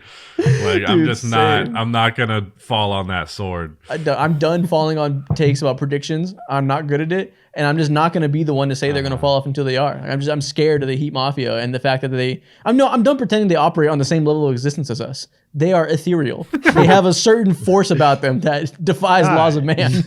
Y'all got it. What's the next team? Because we're not standing on anything here. All right, I got the Knicks, which is my last one. Okay, last one overall. Honestly, this is not really a take. I just basically I think they are the complete wild card and could go anyway because they obviously had that excellent stretch after they traded for OG, and I was kind of teetering on the line of I kind of the Becky Hammond thing of just Jalen Brunson lead option not gonna work. Julius Randle. That's all you have to say, Julius Randle. But if you know, you know. Fair. Right. But then injuries happen, and they've been dealing with that, and they haven't been the same since, and they've been falling in the standings as a result of that. Do they put it together right before the playoffs start? Yes or no? Do they figure it out in the series? It depends on the matchup. I feel like they could figure it out throughout a series, but you don't want to do that against a top dog. So it also depends on what your seeding is. I think if they get an easy first round matchup, they will do very well in that second round and could theoretically make a conference finals. But I think if they stumble their way into the playoffs and they don't get an easy opponent, they will lose that series. Yeah, I think they're going to beat the living fuck out of the Magic in the 4-5 matchup to start the playoffs. Yeah, if they get the Magic, the Knicks are going to the second round. Yeah. And if that's the case, they'd probably play the Celtics second round, so that would be less exciting as a Knicks fan, I'm sure. Yeah, if they get the Celtics, then you're not making the conference finals. Donovan, no, listen, Give he's a us. Knicks fan. What's OG Anunoby's back. How are you feeling? I'm How are you feeling? kind of hoping we get a 1-8. Sorry, this is unrelated, but I'm kind of hoping we get a 1-8 Celtics Heat matchup. That would be fun. That'd be interesting. That would be Like be last very year? fun. Okay. I can see that. How are you feeling about the Heat right now? OG's back. Things are hopefully getting back on track. What's your vibe? Well, I texted Mo because OG made his return last week. I texted Mo and I was like, listen, sorry. OG Anunoby is now the number one African man in my life. Like he is, he's amazing. I'm so happy that he's back. And like Josh Hart has been going crazy. He's getting all these triple doubles. He had nearly 20, 20, and 10 the other night. But OG comes in and you just see everything else just open up. And you see him being able to take on these defensive assignments. You see life for Jalen Brunson has been absolute hell for this last stretch. And OG comes in and he just fits perfectly with what the Knicks want to do, with how Tibbs wants to It's play. an S tier role player He's for sure. As good as it gets. Exactly. And like there was a lot of talk. People were saying like, oh, the Knicks are like 12-21 against teams that are over 500. That included the whole season. But if you looked at it whenever they had OG Anunoby, it was a winning record, right? He makes them a completely different team. And so if he's there and Randall's there, they 100% can make the conference finals. You know how I feel about them? I feel the same way about them going into the playoffs right now that I felt about the Lakers going into the playoffs last year. Okay. Similar circumstances. Like big traded line, looked really good at the traded line. Injuries, what are they going to look like? We'll have to wait and see. Hopefully they get a decently easy first round matchup, and then then we'll go from there. I think that they already play a very playoff style of basketball. Last year in the second round, very physical. Last year in the second round, nobody wanted to help Jalen Brunson out with the shooting. The way that Dante DiVincenzo is shooting, he's lights out. Precious has been awesome, right? I didn't realize that Dante would be such a big addition. I didn't know. I didn't realize either. Be so I didn't realize either. But that is the real case of like the power of friendship, where you just get all these guys who go to college together and played on a national championship team, and it's like, oh yeah, it works. I think it's just the power. I think it's just the power of 3-point shooting. Yeah, but sure. But no, they're but I agree with everything you're saying. Yeah. Is Dante's low key one of the bigger surprises of the season that nobody talks about in terms of expectations coming into the year? Honestly, Low key one of the more underrated players in the league right now. He was born to be a Knick. He's got orange hair and shit. You know? There you go. Nice connection. but yeah, is that it? That's all the hot takes we got. all right? They have a few more teams that I just don't feel like talking about. So if you didn't hear your team talked about, it's probably my fault. Deal with it. My bad. It's okay. Before we do end the show, though, I had one idea. Have y'all seen Dune 2 yet? I have not seen Dune. Yes. I've seen Dune 1. Cinema. Are you obsessed with it? I've been fucking obsessed to the 10th degree. I'm a nerd about filmmaking, so I'm obsessed with it from that perspective. Nice. I'm especially like really weirdly interested in like how efficiently movies are budgeted. Like my favorite movie of all time, one of my favorite facts to drop about it is that it's a $3 million budget movie that made 50 mil. Like I just love things like that, and like there's a lot of discourse about What movie is that? film budgets being absurd. Whiplash. Love Whiplash. I love Whiplash so much. Yeah, it's my favorite. There's so much discourse about like crazy expensive movies looking like dog shit, and then you get Dune. Like the first Dune had a really tight budget for what it is. This one had a little bit more room to work with because the first Dune was successful, but at the end of the day, still a super tight budget for as much CG as they're doing, for as how crazy stacked of a cast they have because they have to pay all of their salaries. And it still ends up being visually the best looking sci-fi movies that exist. Dune 1 and Dune 2 are better looking sci-fi movies than anything else that existed before it. No question. He's in for his me. bag right now. Shout out their DP. Yeah. And it's acted excellent. The themes are interesting. Love nothing more than a he's literally me, but he's secretly a villain protagonist. Zendaya's attractive. It's a win-win-win. Yeah, had to sprinkle it in there. Yeah. Did I mention she's fine? Did I mention she's fine? Yeah. That's funny. Yeah, man. I've also been obsessed with it. I've been watching a million TikToks about it. I feel like I know everything that happens in all 6 books now because I've been so in the weeds online. I'm like, oh, how are they going to cast Leto the second? I'm just so into the weeds now. But to keep really back into the NBA, I think we should make a little TikTok out of this. And I think we should cast every character from Dune as NBA players. Mm-hmm. I think that could be interesting. How is this going to work? Are we just going like This tweet. each character? No, please Listen, please what respond to happened? these allegations. You were caught being thirsty on the In timeline. 2020, October 4th, Jacob tweeted at Zendaya, follow back. What time? 2020, Jesus Christ. What time? This was 2:07 a.m. Woo! Which this is West Coast time. This was really like 5 a.m. for Jacob. Care to explain? I didn't have a lot going on when I was 20. It was the middle of quarantine. Oh He man, said, yeah. I definitely have a couple of Zendaya tweets if you're really gonna go digging. I remember some crazy tweets of yours. We can get way deeper into this hole than this. let's just do the Anyways. recast. Back to Dune. We're gonna go through every character, and I think we should cast them. You can do looks if you'd like. I'm thinking more like which personality or role in the league would really embody this character. You can take it wherever you'd like. I'm gonna go with looks personally. There you go. So real simple. Let's cast every character from Dune if they were NBA players. Who is Paul? It's gotta be Josh Giddey. They literally were saying that he was Timothy Chalamet in the NBA. Like, who else would you pick? Who else looks anything like Paul Listen, Atreides? you have to. Okay, go. well, who's a hero that's secretly a villain? It doesn't matter. I don't know. I have to go with Jake. It's Josh Giddey. You have to get the pale white guy with curly hair. Like it just Who's secretly a villain? Let's go. Yeah, There you go, Josh Giddey. right. You're not supposed to root for thematically Paul. There you appropriate. go. All right. Who's Duncan Idaho? I'm Who's Jason Momoa? Are we going with Steven the Adams. Steven Adams. Easily. Easy answer. I understand. Well, we don't got to think too much deeper. It's Yeah. safe.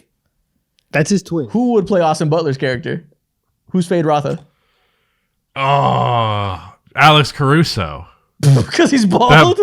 The shawled, the bald white head. He's not insane enough, though. It's got to be someone I just don't know. batshit crazy. The Nasties. I don't know. Nah. The That's Fade Rotha. disrespectful. That's disrespectful. Listen, we're gonna do some serious recasting. That's what we're gonna do. Joakim Noah? Are we doing historic players? Yeah, let's go all the time. Joakim Noah, just on demon time all the time. Ron Artest. Mm, We're just naming Dennis goons. Rodman's an easy answer. Yeah, let's go Dennis Rodman. So, who are your favorite goons in NBA history? Tell me right now. I think okay. Let's go Dennis for him. Who would play Leto? Who would play Paul's dad? Listen, that's Kevin Love if I've ever James Harden. James Harden's the only one who has the beard. Did you say Kevin Love? seen it. Yeah. I don't think there's anyone in the league that looks like Oscar Isaac. Let's go LeBron. Get the old wise king in there. Do you see the way LeBron tweets? I guess that works. Nah, are you guys not wise? He cannot play that role. Who else has that? Tim Duncan? Maybe. Yeah, he's like a lowly statesman who has to unfortunately fall on a sword. So it's got to be someone who's sacrificial. And Tim Scottie Duncan Pippen?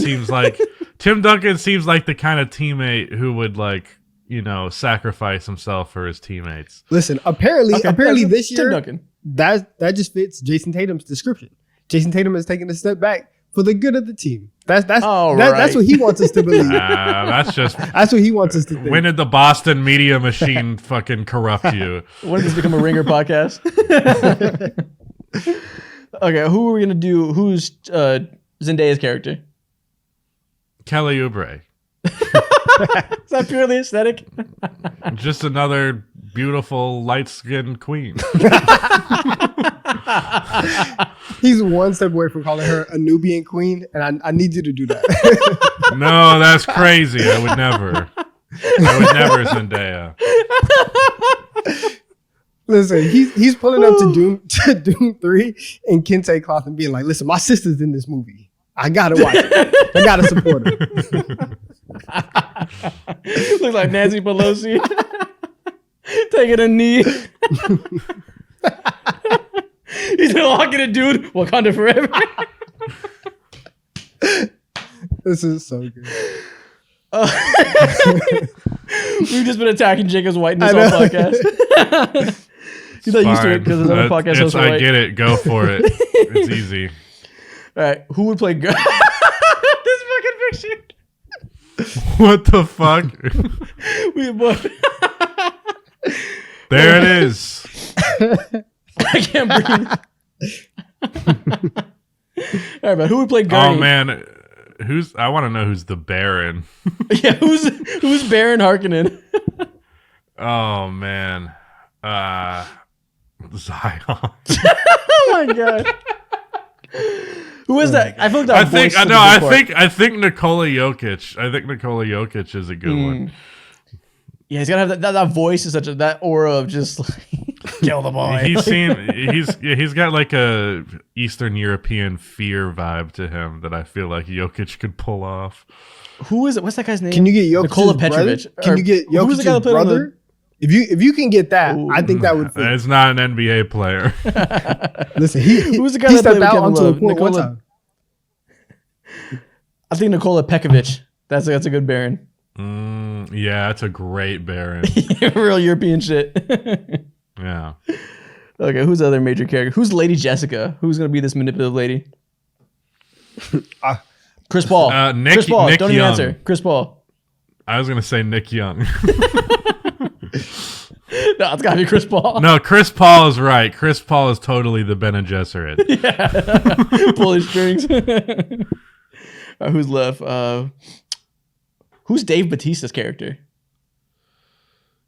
Who's just some muscle? Carlos Boozer. Oh, I like that. His only character trait is yell. Who's just a screamer? That's all he brings is muscle and screaming. Yeah, I mean, he does yell on the movie a couple of times, so he's got the yelling that Carlos Boozer has. I think Was that Carlos one works. Boozer a yeller? There you go, man. Yeah, he got. Do you not know that clip of him punching that ref in the dick? No, I've never seen No, that. he said that. Dude, one time he got an and one and he was like Oh, yeah, celebrating. okay. He Oh, threw a fist yeah. and he hit him right in the groin. I thought you meant like intentionally, Really? like he just fired off on Me the ref. too. No. We're full Draymond Green. No, he was definitely a yeller. I remember listening to him anytime he'd get an offensive rebound, you could hear him scream in the microphone of the basket. Yeah. That's funny. All right. Well, that's the end of the casting. Guys, I think that's the end of the episode. I think I'm going to push you guys back to next week and get Mo back in here for TikTok time. Jacob, appreciate you coming on again. Got to get you on like a once a yearly, every season appearance. Appreciate you, man. Yep. Welcome to TikTok time. Welcome back to TikTok time. As always, we're going to start with the draft. Today we're going to do an NBA draft, making a lineup of only NBA players who are rookies this year. So real simple, Wembanyama, Chet, and then a whole bunch of other guys. Should be fun. But I'm not Chet's not a selling. real rookie. Shut up. I know there's going to be comments like that. I hope we're past that discourse. Same. The draft order is Donovan, me, Mo. Sorry, Mo, you automatically lost. I'm You cooked, did. You're cooked. You're cooked. but we going to make it work. If you win, it'll be quite the feat. I'll say that. Yeah. Let's see what I got. So real simple. You guys know how it goes by now. Let's draft NBA lineups with only rookies. Donovan, who was the first pick? Obviously, listen. It's the rookie of the year. It's the future GOAT. Give me Victor Wembanyama. Victor Wet Bananas. He ain't nothing against my team. Let's move. Who you got? This was a hard decision for me. This was a hard decision for me to make it the second pick. I weighed a lot of options. I'm going with Chet Holmgren. Okay. I like Not that. bad, I not like bad. that. And any How other many- year, he would be the rookie of the year. So it makes Jaime Jaquez is looking me in my soul. I had to deny him. It's okay. Jaime Jaquez, congratulations. You have been drafted by Mo. And along with that, go ahead and give me Brandon Miller. So my 4 Jaime Jaquez and my 5 Brandon Miller. Love to see it. Okay. Now I'm gonna go big. I already got the Chet presence. I'm gonna put him at the 4. Give me Derek Lively at the 5. Oh, fuck. That is what cooked me. Okay. Okay. That's got good. size. I got spacing. It's starting well. All right. I've Wemby at the 5. Give me some defense on the wing, right? Give me Asar Thompson at the 3. Okay. And give me a scoring punch. I just saw this guy the other day. He's gonna be really freaking good. Give me Cam Whitmore. Fuck. I was literally about to pick him next. Okay, that's nice. That's nice. One of the more slept on the rookies for this class. I can't believe he fell out of the lottery. It's freaking crazy still. We'll put Cam Whitmore. Who did the Lakers draft ahead of him? Jalen Hood-Schifino. Damn. Who hasn't played yet? Maybe he'll be nice too. We'll see. Hate to see. I got bad news for you. And my point guard, give me Pods. Okay. Okay. I like One that. of the most effective rookies Let's- off the rip. Yep. Glorified Steph Munch. Love to see it. This man is a fan. Exactly. You need someone like him guarding. You need him defending Chet's legacy, bro. Love to see it. Damn, I can't believe you took away Derek Lively from me. Like that was my plan was perfect, but I needed to double down with the wing. So at my 2, give me the best shooter in this draft, Jordan Hawkins. Okay. Hawkins is the 2. Like- Brandon Miller with the 3. Okay. And then, this is tough now. This is tough. And then So one in your 5. shit. This is tough, bro. You know what? I don't need a center. At my 5, go ahead and give me Gigi Jackson. I'm straight buckets versatility. What? Yep, give me Gigi Jackson on my 5, bro. We playing a Your different team type of is ball over trash. here. Who am I supposed to pick? Mo Gay? That he's the next best center in this thing, bro. Who else? Listen, there's somebody you could have picked. I'm not going to tell you now. You already sold it. Which way do I want to go with this? I got my 2 and my 3. You know what? I'm not going to let Donovan double up on the Thompson twins. Give me a man at my shooting guard. You caught me. Yeah, I see the plan. I see you saw it. lurking in the ghillie suit. You saw it. Fuck out of here. Okay. Let's finish this off. You know what? Let's move everybody up. Let's move everybody up. We're gonna put Asar at the 4. We're gonna put Cam Whitmore at the 3. I don't care how rough of an offensive season he's had. I want this athleticism on my team. Give me Scoot Henderson at the point guard position. Okay. And then Locked up by Pods. And then at the 2, give me Cason Wallace. Oh, you stole my pick. I was going to make a God Squad. Give me Cason That's Wallace. Donovan, you cooked in this bitch. I'm not going to lie to you. Dang, I needed I that. had to beat the allegations. I had to do it one time. Listen, yeah. It's hard to fumble having Victor Wembanyama, and luckily you didn't. Which way do I want to go with this? You know what? Give me somebody who's been playing a lot better as of late. I need some spacing. Give me Grady Dick. Ooh, Okay. He's That's finally putting it solid. together. Looks like an NBA player. Shooter. Love to Knocked see out. it. Okay. Okay. Big fan of Grady Dick. Go ahead and I'm sure you give are. me. What do you mean by I that? So for my point, You like go white ahead players. and give It's not my me. fault. Oh, I don't. Go ahead and give me Keontae George. I got a nice, There you go. lengthy. I don't have no real length. Never mind. Y'all got Chet and Wemby. What do you want me to I was do gonna when you say, stole you're power Derek forward. Lively? Your power forward is a 6'7" wingspan. Yeah, nah. That's hilarious. Well, listen. I don't got no Gigi length. Jackson at the 5 is crazy. You could have picked Trace Jackson Davis. Oh my goodness, I forget that he hasn't been playing that much, and I forgot he even existed. Damn it, Yeah. Steve Curry, you ruined me. Now, if you would have got a man over Scoot, you would have had the perfect team for you. No, it would have been fire. I needed that. I was really hoping I could get Casey Wallace. I was hoping people forgot about him. Damn. So my team No, sir. is Brandon Pajemski, Amen Thompson, Grady Dick, Chet Holmgren, Derek Lively. Tough, bro. Cool. I have Scoot Henderson, Casey Wallace, Cam Whitmore, Asar Thompson, and Wemby. Donovan, I like you've that been on a fives. fucking heater. You might have the best team. I got Keontae George, Jordan Hawkins, Brandon Miller, Jaime Jaquez, and Gigi Jackson. I got buckets. You got this. You won. I got buckets. Mo Yeah, I finally won. wins the draft. You know why? You know how I'm going to win this draft? I'm committing assault. Wemby's not going to be ready in them tunnels. Chet Holmgren, count your days. Never mind. There's a joke there. Anyways, that's the end of that draft. You guys let us know who won, as always. Next thing we're going to do something we did last week. We're going to do real or fake. You know, last week we did NBA nicknames. It was hilarious. One of the funniest things we've done in a long time. This time we're going to do real or fake with NBA trivia facts. So, real simple. I'm going to let you know a fun fact, interesting fact, little known fact, whatever you may be, and you let me know if you think it's real or fake. Because some of them are just made up. Last time, Donovan, you got your ass kicked. But when it I comes to did. NBA facts, I ain't going to lie. You are a real historian. Listen, I'm a try, but listen, Isaac was coming up with some amazing fake nicknames. I have no idea if his cabin skills are amazing when it comes to these facts. So let's see what's going down. Carrot Carry flop me. was some of my best work. Prepare to go 1 for 7. What was the soup name again, too? What was like, The soup chef for Kevin Durant. fuck is that, bro? I don't know. Yeah. Sometimes you gotta recognize that some of these nicknames are ridiculous, so you gotta just pull some random shit out. Yeah. All right, so real simple. Are these NBA facts real or fake? First off, Ray Allen's first name is Walter. Walter. Walter Ray? I feel That like that's doesn't- real. I'm going to go fake. I'm going to Alright. go fake. I might Why? be so split with you in this one, Donovan. I might say real. Yeah.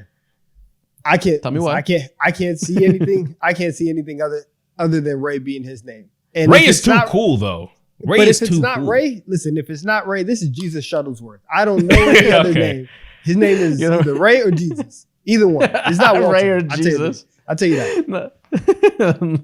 Well, I can confirm that Donovan is starting 0-1 again. His name is Walter. This is real. Walter, I don't know what it is, but bro, that just Ray is too cool to be your first name like that. We all see behind it. I thought it was like Raymond or something. Yeah. He could That's be, not bad. he could be a Raymond. I can see that. This is a Wardell situation. He just for some reason picked a different name. All right, next up. Dennis Rodman has a pet zebra named Frankie. He's a weirdo. I'll believe anything. Pet zebra is kind of crazy though. Listen, who knows the bounds of Dennis Rodman's eccentricism? I understand, Bro, that, but Dennis- I'm gonna go fake. I think this is fake. I know Mike Tyson had a tiger and all that. I don't think they were letting zebras into Chicago like that. They were kind of it's the Like zoo in that Madagascar. city. It's the zoo in that city. Exactly. These zebras aren't. Isn't he? They're not on on lost freights. They're not doing that. Bro, I believe anything when it comes to Dennis Rodman. Isn't he homies with Kim Jong Un? I'll He believe it. is. Yeah, That's his man. For sure. It's crazy. They're like this. This is Are you real. going- I'm going fake. A point for Donovan. This is fake. Wow. We made Look, it. this is a great assumption. This is a great assumption on my end. Listen, I pulled that shit out of nowhere, but it very much could be real, and I wouldn't be shocked. All right, next up. Lance Stevenson has a brother named Lance Stevenson, and it's spelled Lantz. I'm not putting anything past his family if all of them are as crazy as he is. This is real.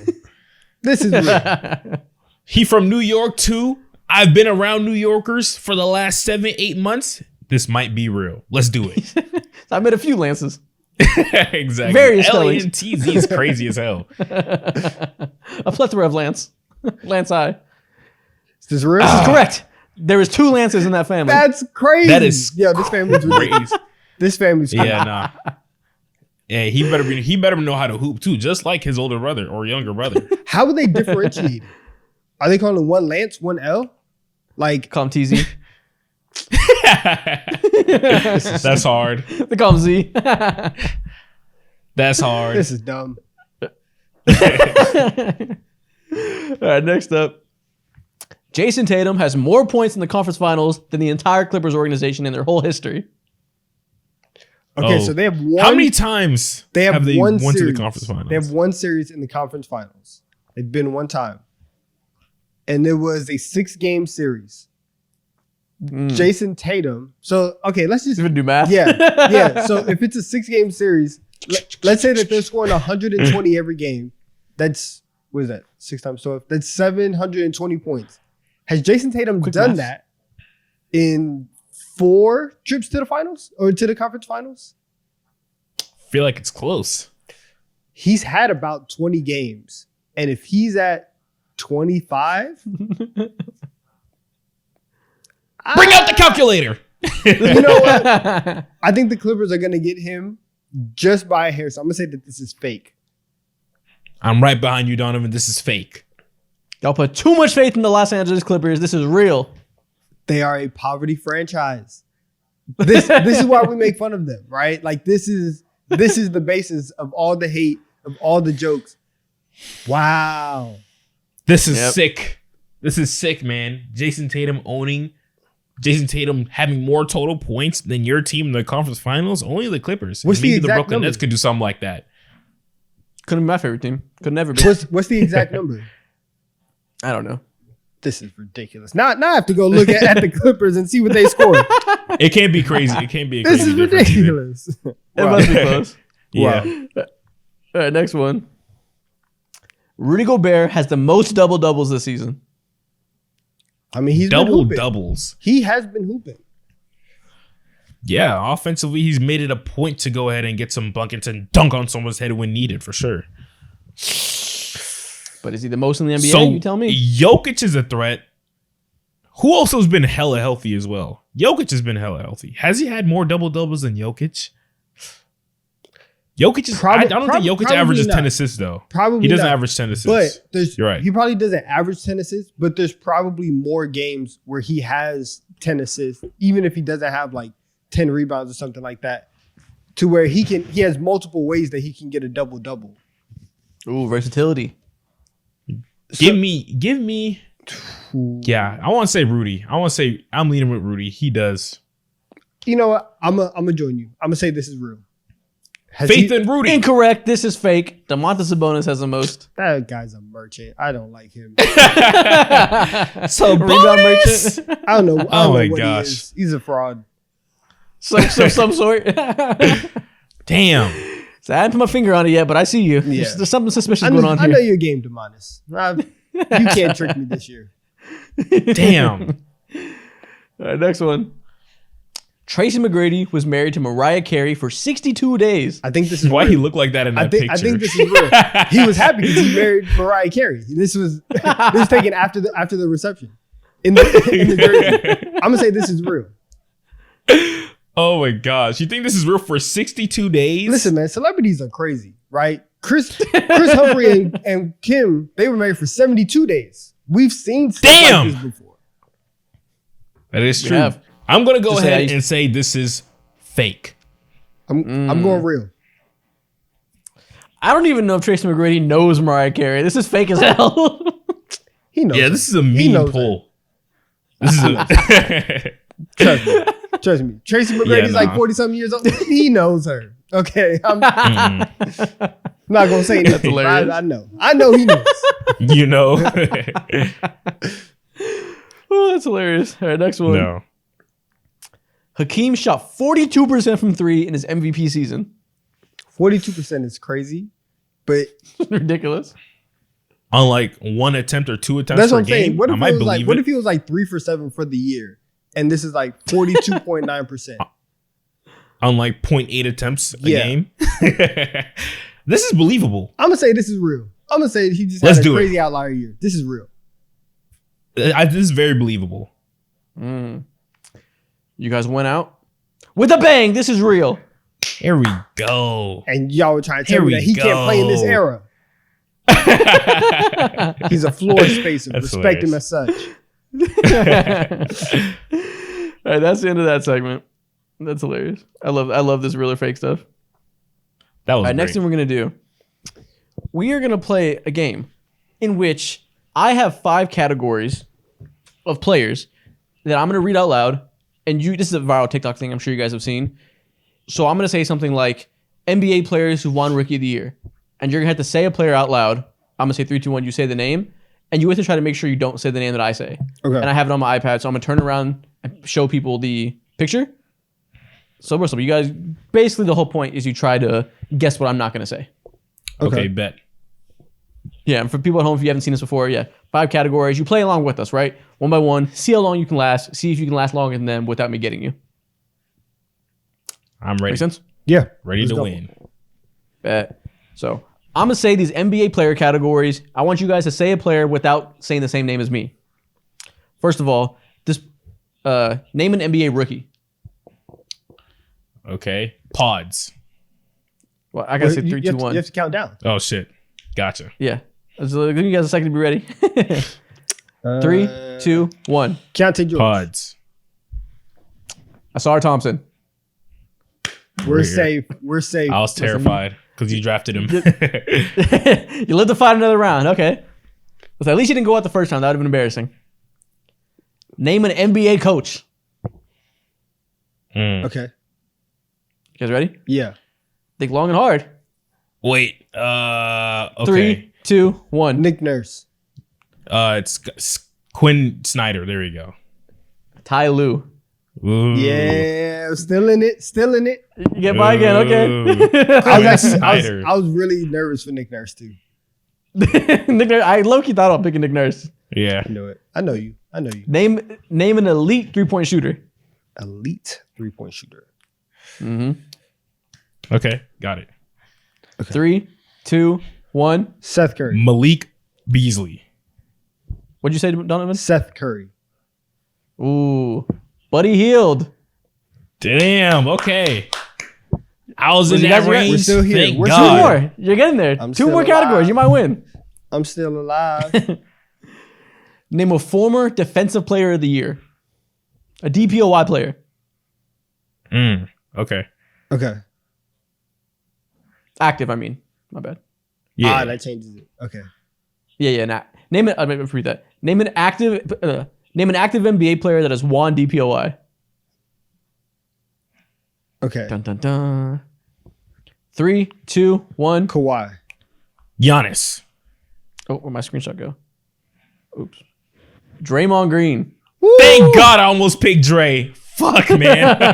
Oh my god. Whoa. I'm surviving with the skin of my teeth. Damn. I thought I would have got you for that one. I thought Yeah, Kawhi was you too were obvious. I didn't close. think you were gonna say it. You were so close. One more category. Can you survive? I'm Name sweating. a 2010s Finals MVP. 2010. So from a 2010s champion. Okay. Trying to think. Okay. 3, 2, 1. Tony Parker. Andre Iguodala. Oh, I got most stupid ass. It's Andre Iguodala. I messed up anyways. Damn. Oh, you said Tony I Parker. know. You both lost. I know. Yeah, no. I messed up. Damn.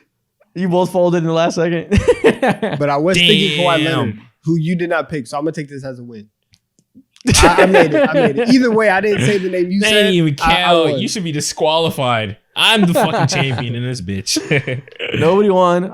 Listen, people, comment if you won because you guys play along with us. You probably did better than them. No, they were probably Yeah, out after Draymond Green. Let's be real. Andre Iguodala was the ultimate trick answer. Yeah, for sure. I knew you were gonna get me with that one. I almost went LeBron James. I was like, that too easy. Like, no one's gonna pick LeBron. LeBron James. All right, next thing we're gonna do, I have some slideshows to pull up of NBA teams, and in the past we've had you guys guess players based on their colleges, based on their 2K rating, stuff like that. This time you're gonna guess the NBA team based on some random stats I pulled. They're all gonna be different. You're gonna have to grasp for straws and figure out which teams you're looking at. Oh my gosh. We might be in hell. You're gonna be cooked. We might be cooked. And It's not terribly hard. I didn't pick like fucking turnovers for everybody, so it's like impossible. But you know, it's a bit all over the place. All right, let's get into it. Let's see what we're doing. Guess the NBA team based off these random stats. First off, who is this team? Point guard 40% from three. Shooting guard averaging just under 10 points. Small forward, one-time All-Star. Power forward, 29% from three. And center is a one-time Defensive Player of the Year. See, this almost made me be like, oh, 29% from three. Shooting guard just under 10 points. Point guard, 40% from three. This has the New Orleans Pelicans written all over it. But Jonas Valanciunas DPOI? Exactly. It's the DPOI. That DPOI is staring at me. There's one team that... Wait, is it one team? Yeah. There's one team that has... Well, actually, no. Now I'm rethinking it. Because originally I was thinking the Golden State Warriors. But could this Andrew Wiggins is a one-time All-Star, but Draymond Green he's hitting them hells. You're right. That's what I was thinking. But could this be... Wait. Okay, the 40% from three. Draymond is a this center. year? It's all this year. Okay, it's all this year. Think about who is...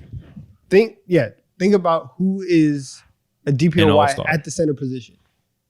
Gotcha. It's really just Draymond at this point and Rudy Gobert. Draymond, Rudy Gobert, Jaren Jackson Jr. too. But no one was the All-Star wasn't from like this year, right? Or it was from this year? It's not from this year. It doesn't have to be. Just one time in their career. Yeah, no one is there. No one there is an All-Star other than Ja. Vince Williams Jr. All-Star? Yeah, nah. Exactly. Vince, I love you, dog, but we should go with like the Golden State Warriors. And bet that's okay. Wings. You think Kuminga's shooting 29% from three? He might be. I wouldn't doubt it from anybody. He is. This is the Golden State Warriors. Locked in. There we go. Come on. Yep. Come on. Yep. Kuminga's 29% from three. He's been better as of late, but that's the one I thought would mess you up because the Draymond playing center now. Yeah, I caught on to that quick though. We're here. We're here. We're here. We're locked in. Listen, this is the easiest one, in my opinion. Next team. Who is this team? Oh my gosh. Straight shooters. Straight shooters for show. I want to say this is OKC, but Josh Giddey, he shoots a lot better from three than 32%. He's like 38 or some shit like that, or 37. 45 is crazy as fuck. It is. It's nuts. It is. But if we're talking about a team where everybody is a good shooter, we should go to a team that shoots the best from three. This might be the Boston Celtics. This is not the Boston Celtics. Incorrect. What? Not the Celtics. Jaylen Brown? Not the Celtics. Yeah, you're right. Jaylen Brown's not shooting that well from three. I don't think so. He's shooting like 34%. But damn, that's a good guess. I need to see the volume with the three. That's what I need. I'm just the 40% could be fake as hell. Could this be everybody strapping? The Los Angeles Clippers? No, it's not. If Vita Zubac is not pulling 40% from three, I can tell you that. Okay. If he did, they'd never lose a game. Damn, you know what? okay. I'm gonna guess. Is this the Oklahoma City Thunder? This is Mo overthought it. You get no points. Donovan gets the point. Woo! Who's shooting 32% from three? Giddey is? Josh Giddey, obviously. Wow, I haven't checked his stats in like a month. Damn, Josh Giddey, that's crazy. All it took is a month? Brick. That's crazy. We knew that. All right, next team. Who is this team? All right, so the only one who could pass is the point guard. Okay, so point guard, 8 assists, 2 guard, 1.8 assists, 3.5 assists. Damn, power forward, 3.7 assists in the I'll center. be impressed if y'all get this one quick. Okay, cool. So who are some of the better, quote unquote, playmaking guards in the league? I'm trying to think. Okay, question. Do we think, how good of passers do we think Kawhi and Paul George are? Are they above 3.7 and 3.5? I haven't checked the stats in a minute. Because I could see this being James Harden. This is the Los Angeles Clippers. Damn, y'all got on the first guess. This is the Los Angeles Clippers. Let's lock in. Yeah, this Let's is the lock Clippers in. for sure. We're here to play. I thought this was the one I was gonna get y'all. We're here to play. No, this is the Clippers Damn. for sure. Yeah, 1.4 stood out like a motherfucker. Damn, good job. Zubac ain't doing Next team. Nor Terrence Mann. Yeah. Who is this team? 18 points per game, 20 points or 20 field goal attempts from the 2, Chucker. from the 3, 7 3-point attempts, the 4, 10 rebounds a game in the center, 0% from 3. Holy fuck. Dude thinks it's 2002 still. Just a straight non-shooter. 10 rebounds from the 4 is glaring though, I'm not gonna lie to you. It is. Very glaring. Would that make it too easy? Getting up 20 field goal attempts is damn. Who could this? It's a lot of fucking shots. Is this? It's a lot of shots. So I'm thinking like it can't be a team like the Phoenix Suns Why not though? because Yusuf Nurkic is not shooting 0% from 3. He's just not. Oh yeah. And also, You're who's right. getting 10 rebounds a game? You're right. It just can't be them. KD's fucking snagging. You're right. Yeah, nah. Okay. Royce O'Neal's coming in the game. Can't Dennis can't Rodman. be the best- Milwaukee The Bucks. best 2 guard. Oh, is this? Oh. I got it. This is the Cleveland Cavaliers. Damn it. This is the Cleveland Cavaliers. Wait, There we go. Evan Mobley's getting 10 rebounds a game? Yep, he's finding some way to be valuable if you can't shoot. Yeah. Wow. Look at Max Snagger. Strus too, getting them holes up. Love to see it. Yeah, listen. And Jared Allen, Don't- tighten up. What the hell? Shoot a 3, coward. It's Ben Simmons. Yeah. All right. That's the end of that segment. The next thing we're going to do, we're going to play the imposter game. I don't know if y'all have seen, it's been all over TikTok. Full Squad Gaming's been doing this a lot, so shout out to them. Straight stealing their idea. You know how it goes. Media Landscape is a motherfucker. So They how are this the works goats. is... how this works is there's 3 of us, right? 2 of us are going to know an NBA player, the same one. You guys will see it on screen. And the third person doesn't know it. And Nikhil's going to text the 2 of us, so we'll find out who's the imposter. But none of us will know besides the player who is the imposter, right? And the way it's going to work is we're going to take turns saying a hint about the player. So if the player was Max Strus, we would be like, can shoot, 6'5", something like that, to make it clear that we know who the player is and we're not the imposter. And the guy who is the imposter has to bullshit and try to, not be found out. I am a terrible liar, but I'm ready to rock. All right, Nikhil, let me know when all the texts are sent out when everybody knows. Yeah, this should be fun. This game is definitely an interesting one. It's very different from what we usually do, so I'm excited to see how it goes. Okay, bet. Producer Nikhil's. What are you Are you doing, everybody ready? man? There we go. We ready. Yeah. Cool. All right, got the thumbs up from Nikhil. 2 of us know the NBA mystery. I can't talk. 2 of us know the mystery NBA player, and 1 of us is the imposter. We got to figure out who it is. Mo, you can go first. Go Mo, Donovan, me. Cycle of saying the hints. Nice. Black. Eastern Conference. First round draft pick. Tall. I can't believe you started with black. Good defender. Who else doesn't say that? Shot blocker. Athletic. Okay.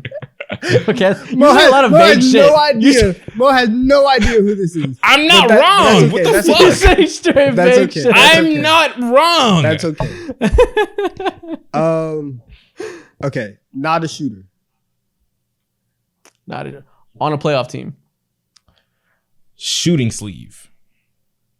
Shooting sleeve.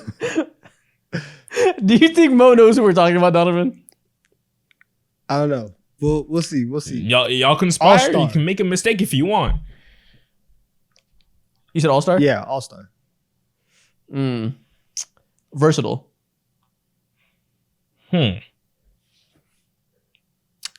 Playmaker. Mo doesn't know who this player is. What? I'm not wrong. He's not. Well, we have to not keep wrong. going. We have to keep going.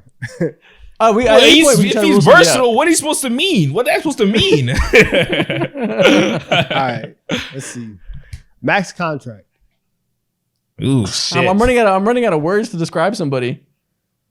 Ooh, Normal haircut. Normal haircut. Normal haircut. What's a normal haircut? Describe it. Nothing that's like extravagant, you know? Nothing that you would be notable. So it's not like an Alex Caruso type. You know, we had that debate. Nothing notable. Okay.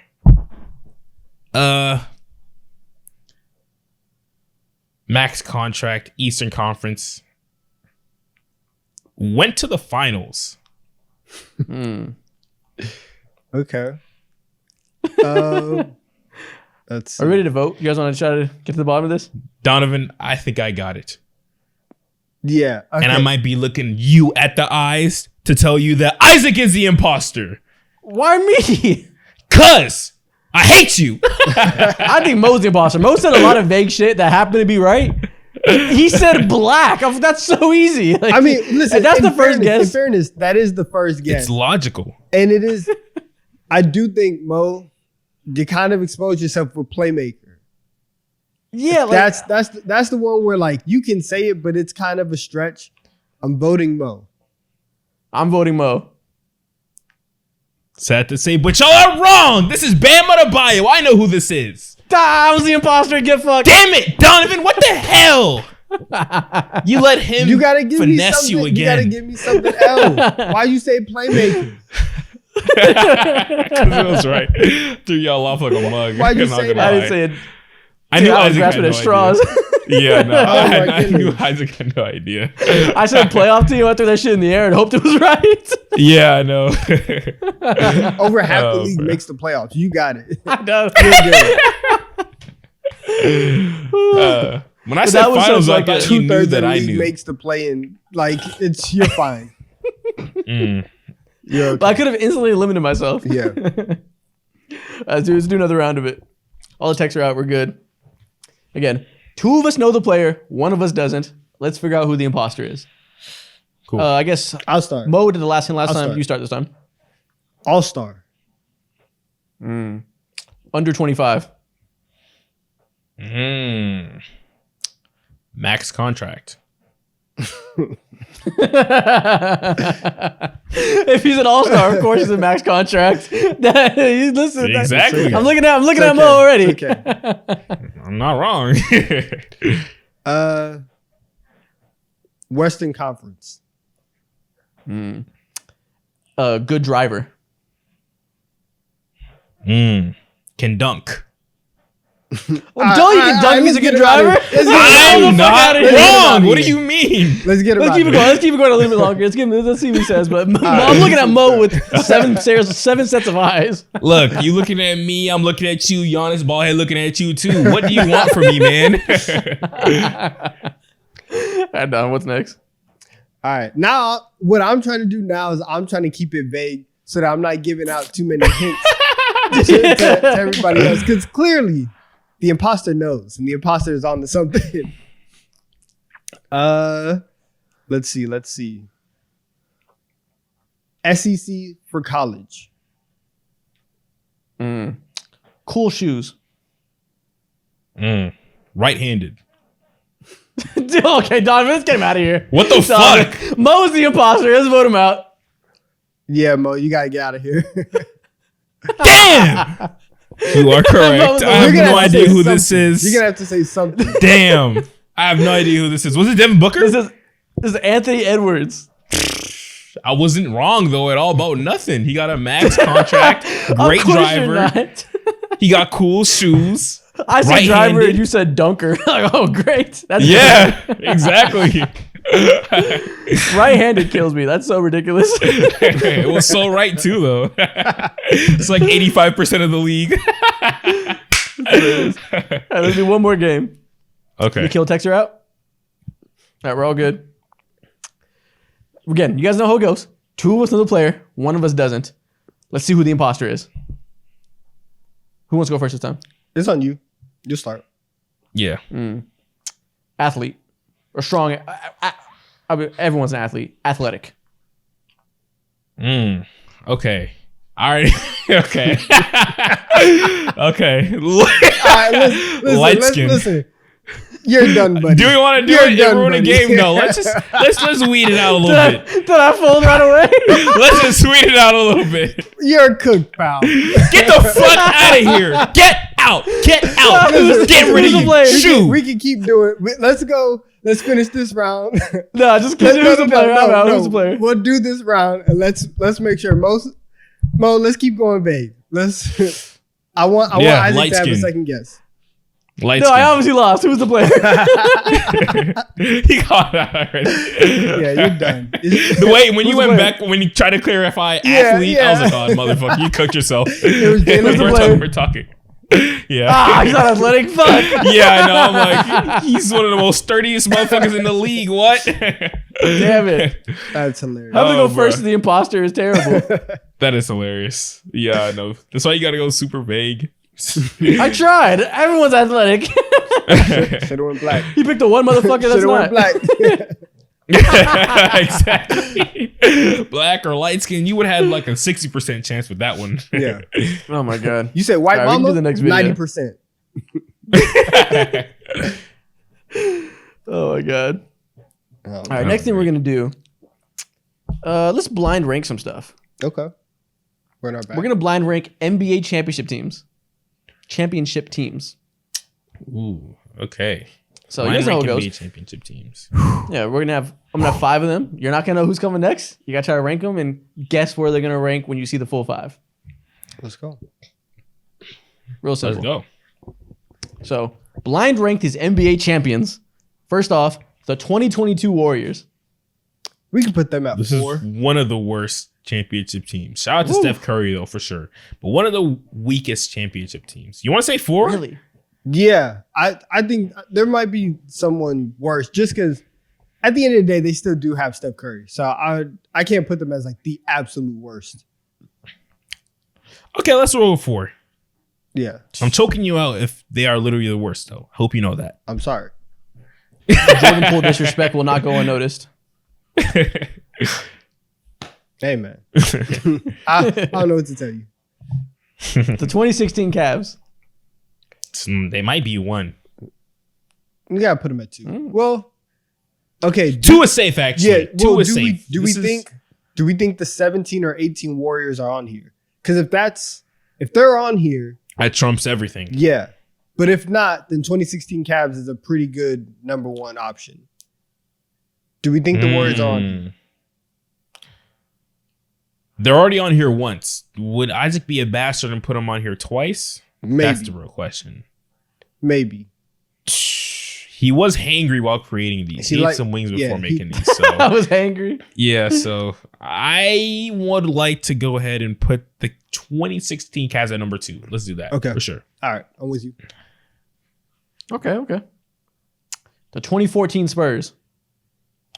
Is Ooh. this team better than the 2016? That's a Cavs? real debate. All right, listen. If the 2014 Spurs, that's actually a conversation between them and the Cavs. So, like, do you want to put them at 1? We putting the LeBron team at 2. How are we feeling about this? That's tough. Personally, any team that has a prime LeBron alongside a healthy Kyrie Irving, I might want to put them at 3. But I don't know. That series is going to 7 between those two teams. That's a real conversation right there. It is. I would feel bad putting the beautiful game Spurs because they are capable of being the best team, and I don't think the list would be thrown off if we put them at 1. So let's do that. If you cook me, I swear I'm at your addy, bro. I'm sorry. I'm sorry. All right, let's do it. Spurs at 1, whatever. 2014 All right, cool. Spurs. The 2019 Raptors. 3? The Warriors are so ass. They will get whooped by every single one of these teams. Oh They're my not gosh. ass. Relax. Ass is a stretch, but they're bad. getting whooped. They're getting whooped by every single team. And that's why they're 4. Oh, no. That's why they're 4. It should be 5 now. But 3 is okay. 3 is okay. That Raptors team was deep. Yeah, we'll go 3. 3 Okay. solid. At number 5, we have the 2008 Celtics. Never mind. Golden State Warriors, congratulations. You ain't the worst. I'm not gonna lie. I think you guys did perfect. Yeah, This this is a is strong list. Donovan didn't let me down. All hail Donovan. Shout out to you. The rare successful blind ranking. Is this Wow. a first? I think it is. Honestly, we've had some stinkers. Give it up, y'all. Give it up. A real stinker last time, bro. Facts. We need it. Every time I'm involved in a blind ranking, it goes horribly. All right, man. One more video before we get out of here. Let's play some like fantasy basketball. I'm gonna name some NBA stars, and you have to tell me if you could pair them with any other star out there. Who would it be? Okay, let's do your it. favorite hypothetical duos for these guys. Talk to me. Who are we talking Oh about? yeah. Just stared at you, trying to force an awkward silence. Say something. You say something. What I do? Leave me this? to. Say something. Hey. Here we go. First player, Luka Doncic. Okay. Any athletic big, bro. Give him Shaq. It is over. I don't really want to see him with Shaq, honestly. It's not. Don't you not want where to I'd see go with someone who contrasts? I don't. Slow on slow. I'd rather have somebody that can really jump out the gym. Listen. Oh, so you on Giannis? Listen. Just get him a big who can defend the rim and shoot threes. Put him with Chet Holmgren. Oh my gosh. Okay. Just do that. You put Shea with Chet Holmgren, and now he's an MVP candidate. If you put Luka with Chet Holmgren, they might win a championship. I was thinking like 2019 Anthony Davis. Oh, we're going all time. Oh, I was thinking just right now. That is nasty. 2019 AD is ridiculous, bro. Yeah, With the bag that he AD? had, Yeah. he could literally guard 1 through 5. You can finally have a strong defense behind Luka for the first time in his fucking career. As long as you fire Jason Kidd and get a competent coach in there, we can do something with that. Ooh. Okay. Yeah. To be honest, it's not bad. That's fair. That's fair. I like that. Let's go. W. All right, next player. Victor Wembanyama. I hate y'all so much. Go ahead, I hate Mo. you guys so Tell much. them who Vic needs to play with Don't next want to year. deal with Trey Young. Yeah. Fuck. Yeah. I don't want to deal. Yeah. Oh my That's God. goddamn right, I what we do. want. Give him Trae Young. This one's realistic. I need to see Stinker. it. It's perfect. Stinker. It's not happening. no other Cut off answer. the lights. Shut the cameras down. It's not happening. You're going to love Kelvin Johnson. I'll tell you that. He's going to be Oh, fantastic in a Hawks uniform. I'll bash my head so hard into a wall, bro. Don't do that. Don't do that. Keldon Johnson. You want to give me Trey Jones? Oh, let's not do that. Trey and Wemby are going to eat next season. Start of a dynasty. Oh, next player. my goodness. Shea Gilgeous-Alexander. Shea Gilgeous-Alexander. He could fit with a lot of players. He can. I'm not going to lie. Chet Holmgren's already kind of perfect for him. It is. What better can you do than Chet as a big? Or what wing would you want to see him play with? That'll be like, wow, bro, what a complimentary piece. Listen, he has this guy isn't a superstar at all, right? But he has a white man on his team who can't shoot. Give him a white man who can shoot. You put Kyle Korver on the Oklahoma City Thunder, we're cooking, right? We're They're not doing losing something. the game. That's a good pick. The aura would be ridiculous, bro. Yeah, I like Kyle Korver. I like Kyle Korver for sure. I might lean like JJ Redick because he could give you 18, 17 consistently, bro, and Kyle could give you like a 12, which is still good. I just need a But sharp JJ shooter. Redick is fire. That's true. all I need. That's true. Okay, I like that. Kyle Korver is perfect. Okay. Give him Kyle Korver. They're sprinting to the championship. Exactly. The fastest way. All right, next player. Zion Williamson. This is tough.